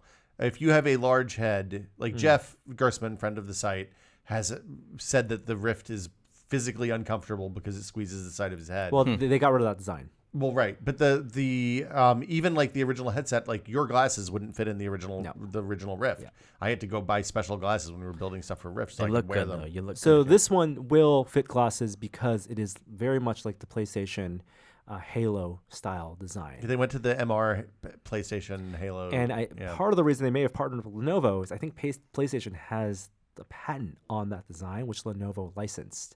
And Lenovo is manufacturing this headset, and so Really? they can do that Halo strap design as well. Okay. It's interesting doesn't flip because up. Quest doesn't do Halo, does it? Is Quest a Halo? No, No, Quest Quest is is like a the like a traditional strap. Yeah. Rubber strap. yeah. Yeah. Weird. So yeah, there's no physical IPD adjustment. So that you're going to have fewer people that can use this headset than can use the original Rift. And you asked the question to Nate Mitchell in our interview. He admitted as much and said yes. If you were outside of the sort of the medium, the sort of middle range, then you're going to want to get a standard current edition Rift. Which is not available. And then it sold out. So it is now sold out. You haven't been able to buy a Rift for about a week. I mean, so And Quest doesn't come out till spring. Rift S is Sorry, Rift doesn't come out till Who knows? Who knows? They Yeah. didn't give it a launch date. So I mean, there's people everywhere, but there's people definitely on r/Oculus that are hoping, like, can we have it at PAX? Did they post a price? No. Well, yeah, $399. Okay, so it's just basically Also a little weird. $100 more than given that the Rift has been $349 for the past 2 months. Well, they're running out the stock. Yeah. That's interesting. I didn't get to see it at the show. The line was always longer than I wanted to wait in. Tracking's great. It's comfortable. The resolution bump is noticeable. The RGB stripe is noticeable. Okay. It's good. Yeah. You know, but the question will be, does it work on your headset and on your head? face. And how does that digital IPD actually look? And how does that affect you? Yeah. Yeah. I mean, the Go is okay for me, but my IPD is firmly in the middle of the fat part of the curve, so it's like I don't have a problem. Yeah. That's good. I'm 61. Perfectly average. Yeah. So that was announced. All right. I didn't see- non-Rift S style news. Okay. Software side, we have Moondust 3.0, I missed that. I got to go download that. which is a Valve game with 3 in the title. It's like the new lab. It's like the new lab. It is a tech demo for the Knuckles controller, which they revised last year, the second generation Knuckles, which is not a consumer a product available to consumers, but they are still developing for it. And I'd love to hear if anyone has a chance to try Moondust 3.0, what it's like with the Knuckles controller. I have Knuckles controllers, but they explicitly asked us not to share them with press this go round, so I don't know why. Can't imagine. Why'd they do that? Why'd they have to ask that? Did they do demos at GDC this year? No. Valve didn't have a booth, I don't think. Yeah, they didn't have one last year They either. did a talk. Well, they had space for developers to show off their games Last year. This year they did not. On the content side, or actually a little bit more hardware side, Quest, which we still don't know the launch date for, but they told us a while ago it would start at 64 gigs as their storage, which is great for anyone who has a Go, that needs more storage. And Go has 32 and 64. Yep, this one starts at 64, but there also will be a 128 gigabyte SKU We're not supposed to know this. as listed on Amazon. Yeah. What? Yeah. As an Amazon product Amazon listing. leaked? That's impossible. Well, which could also mean that this is just BS and it's just someone No, it's some real. overzealous It's retail. real. I mean, presumably these are mobile-sized games, though, so it's not like you're going to need a million gigabytes to You have download. nodes for side loading media, all sorts of things. Are you going to be able to sideload media? Yeah, just like in the Go. Okay. Yeah, and it'll be USB-C, which will be much faster. You can't sideload apps, though. Well, you Yeah, can. you just, can. Just like an Really? Android device. Yeah. Yeah. I've got a Virtual Boy emulator on my Go. It's No, excellent. I mean on the Quest. Are Oh, you yeah, going to be able it's to gonna sideload apps on the Quest? Carmack said that the side loading capabilities on the Quest will be exactly like they are on the Oh, Go. that's fine. Uncle That Carmack. sounds good. Uncle John watching out for us. Yes. Watching out for the hackers. So how much is it going to be? Is it going to be $50 more or $100 more? Or $100 more. I think $100 more. for as well. 64 gigs? Why would you not? It's Why- it's the next better one. It's $100 jump. Apple established that years ago. Well, for 32 to 64 it was only 60 or $50 on the Go. Yeah, but that's for a non-premium product. $200 non-premium product. I think it'll be $100. Wow. I don't think so. I think it'll be less than. Here's the thing. It makes sense for them to make more space on the device so people can buy more games. Yep. It's in Oculus's best interest to give us a better deal on the memory so that we can spend more money on games and less time dicking around with storage. It's really a question, though, of whether that $400 price point was really, really if they're taking a loss on How that. much margin? Exactly. How much margin, if at all, on that $400? Because this would be a way for the people who want the higher capacity, probably have the money to spend on Yeah. it. We'll see. Yeah, we'll see. Denberry 2, it was showed there. It was announced Spring Monday. has sprung, by the Announced way. the show? We're in the Quest window now. Oh, Yeah, I it's guess true. we Yeah. are. It's true. Yeah. Like it could come out at any time. Anytime. Any moment. It could be out by the time this podcast is on. Denberry, of course, first-party Oculus shooter game that was used to demo the touch controllers. It is now Denberry 2 will be out on Rift S, the Rift platform, and the mobile Quest platform. And there's free movement. It's basically Quake. So having not used real Final Quest, I've only tested used dev kits and stuff. Yeah. How do you feel like you could roll around on the floor with that thing on and it You're would continue to not work? encouraged to roll around the floor on any of this stuff. In demos that we use at OC5, in the Denberry demo, Yeah. no rolling around. What the fuck, No, man? you can totally roll around if you want to. You could. They just don't recommend it with their kits. Yeah. Okay, It's fair. developed by Gunfire Games, just a third party, but obviously Oculus paid Studios for it. paid and for it, it's yeah. all theirs. But it's you know what? I don't know if this sequel is developed by them or not. I just assume so. Oh, I mean, it's the same to Ryan from the team. Not first party? I thought they were first party. They're ex-id folks. Yeah. Ex-id folks. They worked on Quake, so presumably this game will feel a little more like Quake So Deathmatch. I played it. Oh. It's actually I mean, when you watch the video, you think to yourself, am I going to be able to play this game? Because it's going to make me sick. Because you're jumping off. You're not actually jumping in the sense of your character goes higher, but you can run off platforms and fall down to the platform below. I mean, the Marvel game wouldn't even let you do that. They did a fade to black and like they brought you back up once you hit the floor. Like they're very careful. This game's much more ambitious with the locomotion, and you're running around super fast. You can either do snap turning or just turn your body. You're picking up dynamite. You can throw it. You're finding weapons, and you can shoot people. But it's very much a first-person shooter, and I think it's going to fill a niche that people are going to want to try, whether or not they're ready for it at launch. I'm really curious what Untethered does to snap to turn. You still want to snap. That's one of my gut is that as well, because playing any 360 or even 180, of course from 180, but any 360 game tethered, snapping is just faster. It's faster and more comfortable. And more comfortable. Yeah. Less immersive. Even with that sweet 72 hertz, you still just not enough to spin around. But I do wonder, what are the best gamers going to end up doing? They're probably going to do a combination of both, because that's the fastest way to turn. So disorienting. The snapping? I don't like the snapping. I still don't like the snapping. What? You don't like snap turning? No. I like to just turn. Well, I'll be curious to see how you play this game. We'll see. The bots are way too hard. Oh. Way too hard. I can't wait to play this with just humans. Like, this was a 3 human, 3 bot match. Bots just demolished us. And I lost by 1 point to a super hot developer. Developer of Super Hot. Yeah. Got it. Also announced on Quest a bunch of games because they were launching 50 titles, and we're in the spring window now. Dance Central from Harmonix coming out on Quest. Announced today at Announced PAX. today at PAX East. They have that. If you're at PAX East, go wait in line and play it. There's also Rec Room for Quest, which I think everyone who plays Rec Room assume will be coming out, but it's good to have that I confirmation. mean, that's awesome. That's a perfect thing for Quest. That Because is- like being able to move around the room and play those quests that we Can't did. wait. It'll be really good. That is difficult. That is a hard, ambitious optimization project for them. Well, I Like, mean- they never intended to be on mobile. Really? That was always going to be a PC game, and they've been working furiously for months now to man. get it to run on mobile. I assumed they went with lo-fi art so that they could move to mobile because like they don't have dynamic lights and stuff like They that. went which with is the big lo-fi art thing. so that they could iterate fast. They have these that makes 2-week sense. cadences where they release new modes all the time. But I mean, they're not using dynamic lights or anything like that. Yeah, so yeah, yeah. Is it going to be the full Rec Room experience, or are I they don't know. leaving out certain subset? We don't know yet. Okay. I'm very excited. I'm glad this could be one of the great apps. I mean, if they can really pull off the entire PC feature set. Jeremy, did you play the Grodborts multiplayer thing? Yeah. So Magic yes, let's Leap? talk about quick Magic Leap. Magic Leap was there at GDC. They showed off a multiplayer AR game from Weta. Jeremy. Game of show. I played it. I love this app. Norm, if there's one reason that you needed to be at GDC this year, I'm You telling have a Magic Leap, right?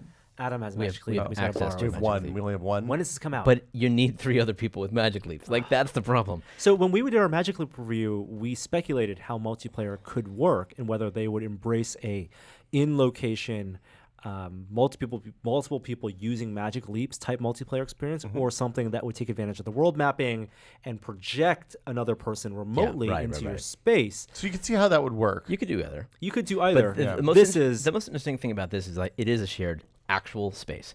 And so you put the headset on. I was the first one in there, which I think is probably the best way to experience this, because you pick your avatar and you don't really know what you look like. And then the next person in line gets outfitted. And Did you suddenly, not have the mirror? And suddenly, well, no, that's true, but you can't see yourself obviously in the real yeah, world. yeah. And then they're on the other side of this mock living room that they've set up at GDC, and suddenly this person in the real world, their head changes to a weird steampunky universe Grodbort style head that they've chosen from their menu. It was really good. It's like, what? I didn't know the Magic Leap could do that. So and it's like perfectly mapped to their head, and they're walking around the room, and it tracks like 1-to-1. It's not floating. So what is it tracking? Is it It's tracking tracking the It headset. tracks position, but it also tracks. Oh, you're asking technically? Yeah. Let me It's let me quickly tell you what it's also doing. It's also mirroring their eyes. So they're finally putting the eye tracking to some social purpose. Yeah. So where they look, their avatar head looks. When they blink or when one eye blinks, that's what happens. They come to life in a really when interesting they, way. they do lip flap programmatically based on the Microphone? the microphone. And then, a bunch of, Kiwis that the developers are, they have you serve tea before the match. So everyone has a teacup. One person has the kettle, and everyone's pouring tea Virtual and drinking teacup? tea. Yes, Pot. it's Okay, all yeah. fake. Well, it's your controller. Got it. And but suddenly, like the Magic Leap goes from something wherein, as the user, you can see one tracked object, the controller. You now have multiple track things. two for every other player. You have Right. their headsets and their controllers, and it's not tracking the headsets with infrared. It's sharing world data. Oh, really? They're linked Yes. with That's the map of the world. There's no way they can map the head on the headset that accurately unless there's some sort of strobe or something on the headset. I asked. Really? I said, well, is there an infrared transmitter we never knew about on the front of these headsets? How am I able to see that? No, it's all connected, sharing world data. So when I played, there was one person whose real life head or hair was clipping through the model that they chose a little bit. But like for the most part, it was astounding how well that worked. A woman walked over to me and I said, oh, would you like some tea? And he said, what do I look like? I said, oh, you're a woman. I thought you were a woman. And he's in the freaking real world with me. You saw him put the headset on. The opacity of the projections Perfect. are good enough to mask Perfect. headsets, even though we have been able to see through them. You literally could not see. I mean, we're inside a trade Interesting. show floor, so it was like Max lighting. artificial lighting. Yeah. But it was still very bright. You couldn't see through them at all. That is interesting. Now, what about the minimum viewing distance? Now, were was you fine. all the field of view and the clipping distance affect how the room was close like 20 you feet could- by 20 feet. You couldn't bring the probably. tea as close Yeah. as you want. But besides that, it was cool. But now you're in a first-person shooter where everyone's firing their steampunk gun. Sure. And now you've got all these objects, like the guns are now tracked with everybody. And they're firing missiles that project out of the gun and hit the real world. Yeah. Everyone's doing this. Like you're ducking under real life cover to shoot a virtual person that's also a real life person. And when you shoot people, the avatar head, like the eyes pop out in a cartoony way. It's super cool. And then they turn into a skull. Yeah, when they die, they turn into a skull who still exists in the real world. They can still shoot too. I want to don't know play if it. they shoot. I think It was good. The games were really short. Yeah. Like mine lasted maybe 10 seconds. this seems much more fun than doing that kind. It seems like the AR version of the Dead and Buried OC5 experience we did, the location-based experience.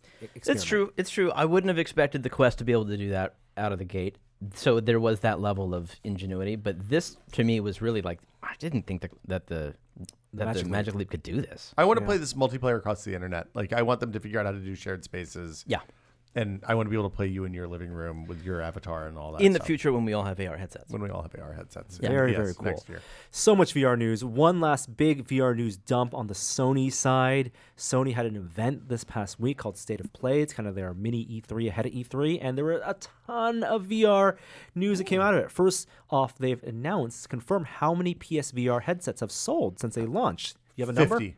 Million? 4 million. It is 4 million. It is exactly 4.2 million, which is a lot. Basically as many as are sold on the Vive and the Oculus combined. So that's huge. And of course, they know how people are actually using it on a regular basis, but they're committed to releasing games, so they have game announcements as well. First of all, No Man's Sky VR was announced. Big thing. VR for that game in general, big, but coming to PSVR, of course. It's coming to PSVR and Vive both. And And Steam yep. VR. So Simultaneously. It needs a lot of players to make it interesting. Now, I it- understand that game has become more interesting since it was launched. Have you not played it since it launched? No. Oh my god, they've added a ton of really good stuff. Multiplayer. for I one. got deep. I played a ton last summer when they released the Beyond update, maybe, or the next. I can't remember. It's the one that added base building and 16-player multiplayer. Yeah. And it's janky but really interesting. Like in a weird, like you can get those big freighters that you could see and couldn't do anything with in the initial game. You can buy one of those, and then you and your buddies can get on that with your ships in the bay, and you can fly to other star systems together, and you can go have adventures. Okay. It's pretty cool. It always seemed like a game that would lend itself to VR, even at launch. Does the VR stuff live inside normal games, or do you play in a separate like shard of the universe in VR? Do we know? They said it's the entire game. Okay, The whole feature set. that's cool. That's awesome. Did they announce anything about new controllers for the PSVR, Norm? No hardware announcements, just software announcements. And then game-wise, Skyworld, which is an RTS game from Vertigo Games. Yeah, that was Falcon Age, which is a falconing game. I played that Day of the Devs. That's coming out on April 9th, I think. I'm Yes, very it excited is. about that. Ghost Giant, which we played at E3 last year, coming out April 16th. I'm excited for that. Kind of a puzzle game with scale. You are a giant ghost. There's an Iron Man VR game that's coming out. Is Iron Man in Marvel Powers United? I don't think he is. Yeah, he is. Is he? Yeah, he has to be. Yeah, that's what I thought, but I'm not sure he is. I'm confirming right now. Falcon Age, just so you no, know. Iron Man is not. Yeah. So in that it. this is why, like, Iron Man is its own game, and that makes a lot of sense. I want to play that game. All right. There's Jupiter and Mars. There's Everybody's Golf VR. Blood and Truth has a launch date now. This is the big London Studios AAA action game. May 28th. Is this like the London Heist thing? It's what spun off of London Heist. Oh, that's full exciting. game. That was really cool. Squanch Games, Trover Saves Universe, coming out May 31st. That's the Justin Roiland VR game. Okay. Vacation Simulator, Alchemy Labs, coming out June 18th on PSVR. And then, of course, a Five Nights at Freddy's game, which is going to be great for the kids. Spring 2019. So games coming out before E3. Presumably except this for means No there's Man's a Sky bunch of summer. new stuff coming out after E3 as well, right? Presumably. Or announced. Announced To be demoed for, now. for holiday, yeah. This is great for the PSVR ecosystem. I mean, they're doing good stuff. I'm glad that they're trying a bunch of interesting stuff and they're bringing indies. It seems like it's a good scene. And then I think that does it. Oh, there was a press event for Nintendo Labo VR. And Gadget has a really great write-up. Fincher over there got to play it. We did not get to go. But It looks really cool. People are saying that despite the technical insufficiencies of the Switch, what Nintendo has been doing with the 3-DoF sensors on the Joy-Cons and the headset has made this at least a really interesting and fun set of VR mini I mean, games. none of this stuff looks like something you're going to put on and do for 6 hours, right? It's not like you're going to get in there and get lost and play Echo Combat for hours and hours and hours. You're going to put it on, use it for 10 minutes, and then hand it to the other kid in the room, it seems like. I think it looks really exciting. What? Labo VR. Yeah, dude. It looks really cool. Can't wait to put it together. Yeah. Me too.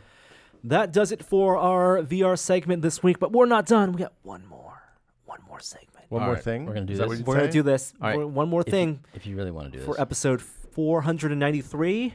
Let's hear.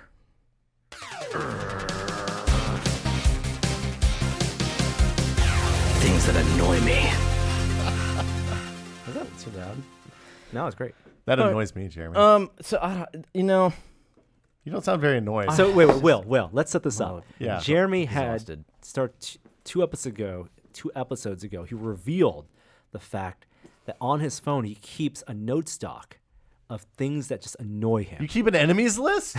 it's not people. No, it's just things that happen in the world. I'm not on there, am I? No, it's Okay, like that's good. I don't think so. Let's see. Let's find out. So let's just knock out a couple of these real quick. 'cause Let's we do didn't- two. We didn't Let's do do one two. You last got to save these, man. If you, Well, we're how doing many things do you have on the list? We're Well, doing one an enough. episode until episode 500. Okay. Let's that not sounds spend good. too much time on them. Let's just get to the bottom of it. You guys can help me understand where it comes from. All right, let's hear one.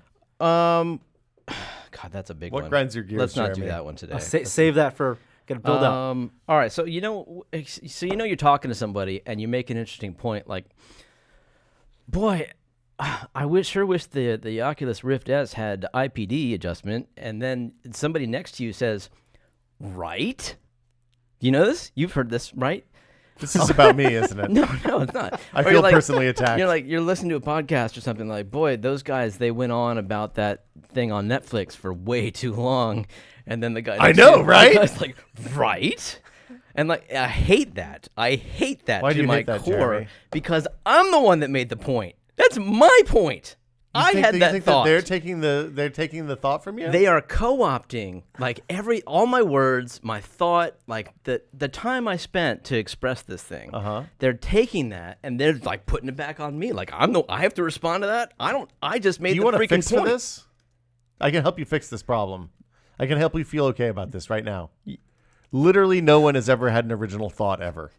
Once you acknowledge that and you're Okay. ready to move beyond, then Do you you're think- going to be fine. You need Now, to find peace. So is it if the person that said that Yeah. wanted to not only to show that they agreed with you. I would love to hear that. So what is the right phrasing? I What have- is the more appropriate phrasing that would not Jeremy, trigger? you are so right. give me I've something. never known a person to be more right than you. yes, This is that's it. Jeremy, This is an insightful and you know what, analysis, and Will? my life is richer for having it in my life. You hear me? That's exactly what people should be saying. Or like, I agree with you. So, I think that's what they mean. and you're using the same words to express both. Yeah. You're using the word right. It's Yeah. just whether the word is right as a question mark or right as a statement. I do think that they probably mean to express that. but Jeremy, you are. they're not. This expressing this that. is a deep insight into the Really? price of being human. All right, here's another one for you. No, first of all, I think we can dive more into this. Norm, And also, this also I realize is an instruction manual for breaking you. oh, man. right? Yeah, you're Right? Right. You're expressing weakness at a really high level here. Can I go on? Yeah. Okay. Let's hear All one right. more. One more. All right. So people on Twitter they like to Oh, those people. on they Twitter. they like exposure, right? Like they really Right. they like to be liked and they like to be retweeted. And I think it's hearts and I now. appreciate that. But you know what you should do to get retweets? You should tweet something interesting. You should say something that people want to share. When people tweet and they say in their tweet, retweet if you agree, Yeah. I'm like, F that, dude. I am never retweeting. Right. that. I might unsubscribe right now. Right. The whole retweet to agree phenomenon is it is a whack approach to getting retweets because everybody who likes it or comments agrees. You don't have to retweet to agree. That's a way to get people to retweet you. I know, right?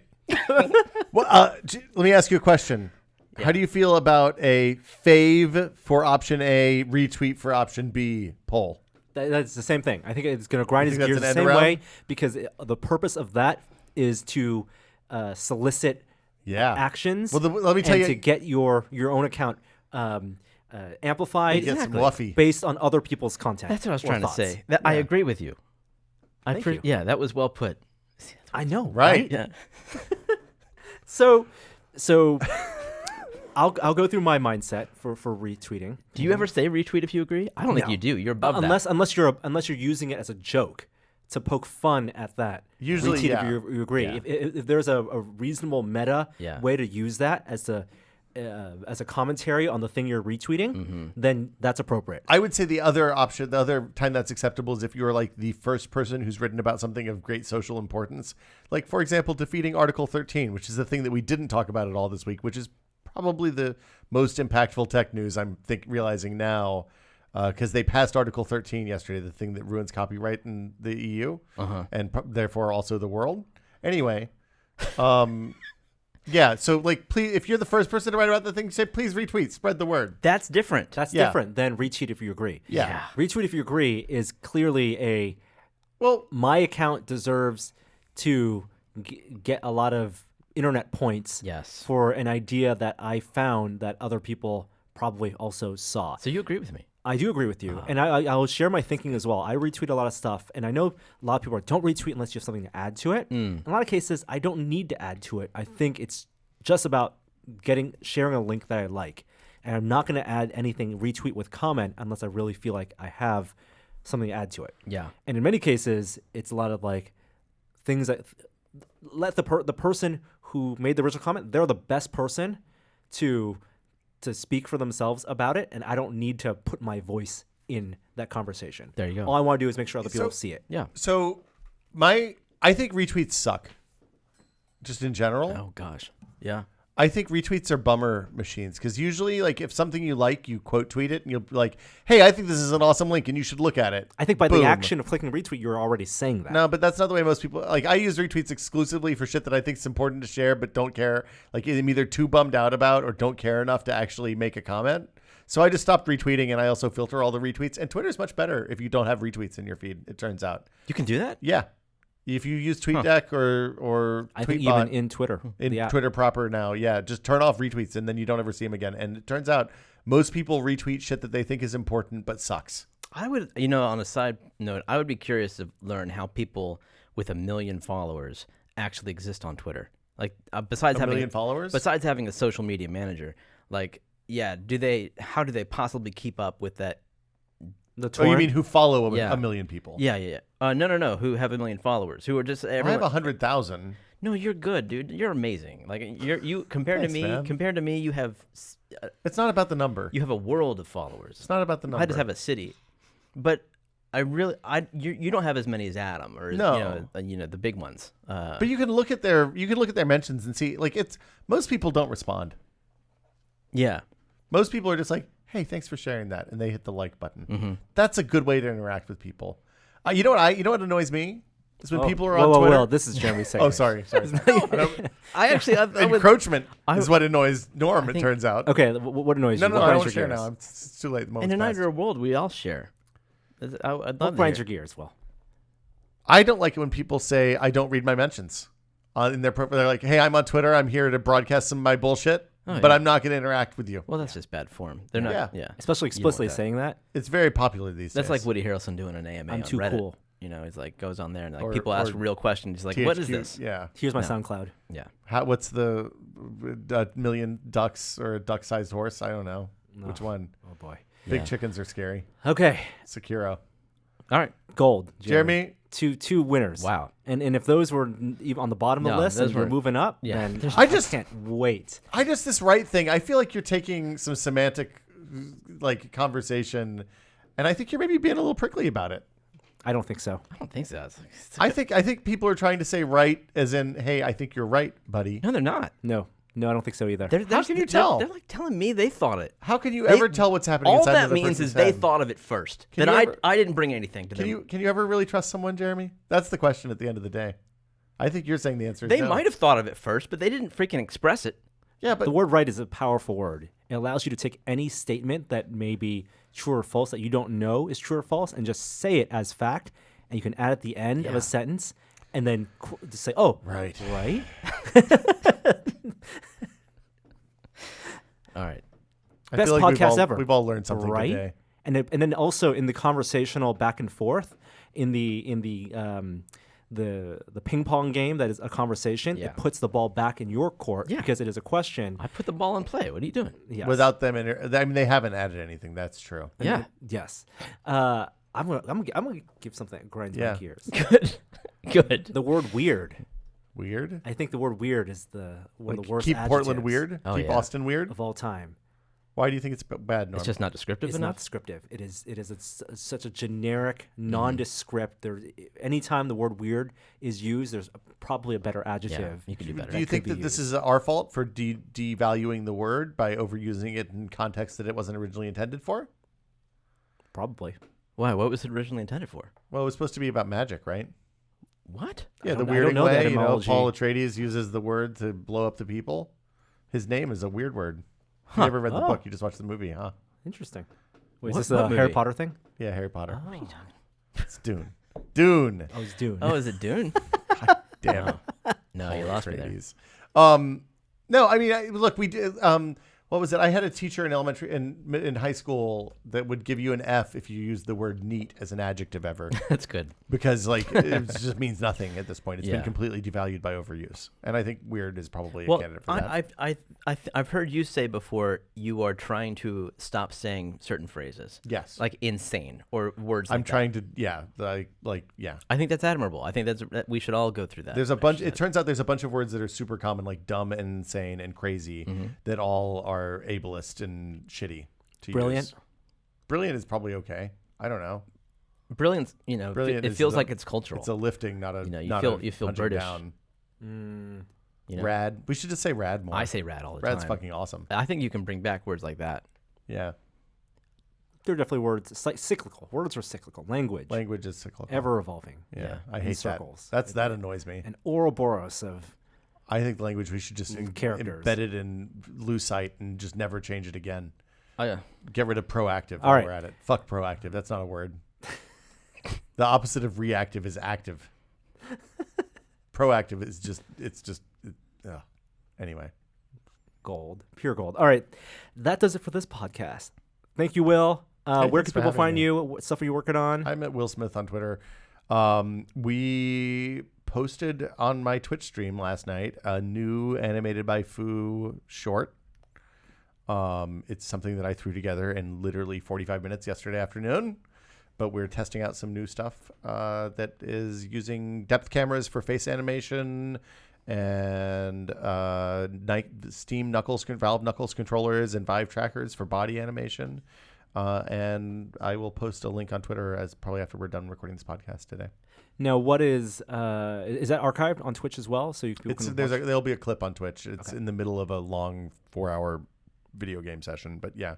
Got it. I had to go to the bathroom and I needed something to, fill the 23 seconds it takes an average mammal to empty their bladder.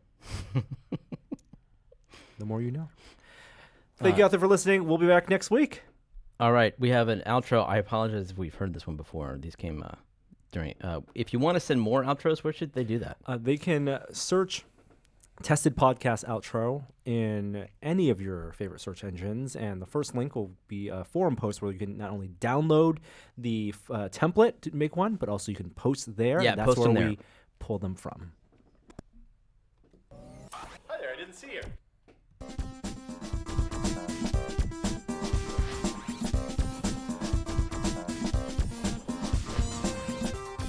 Papa, tell me about Danny Boyle's latest movie, Daddy.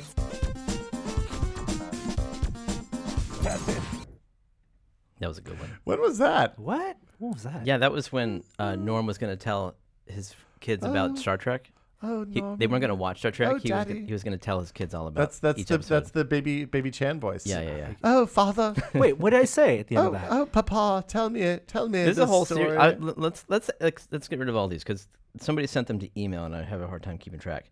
So here's the other one. Wait, 2 outros?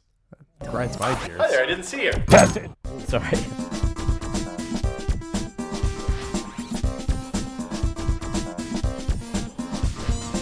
Daddy, tell us another one. Tell us the story of first contact, Daddy. I remember that one. Post-apocalyptic storytelling where you're recounting pop culture to your child. Yeah, just like in Rain and Fire. Yeah. All right. Is that good? That's good. Okay. Good night. Bye.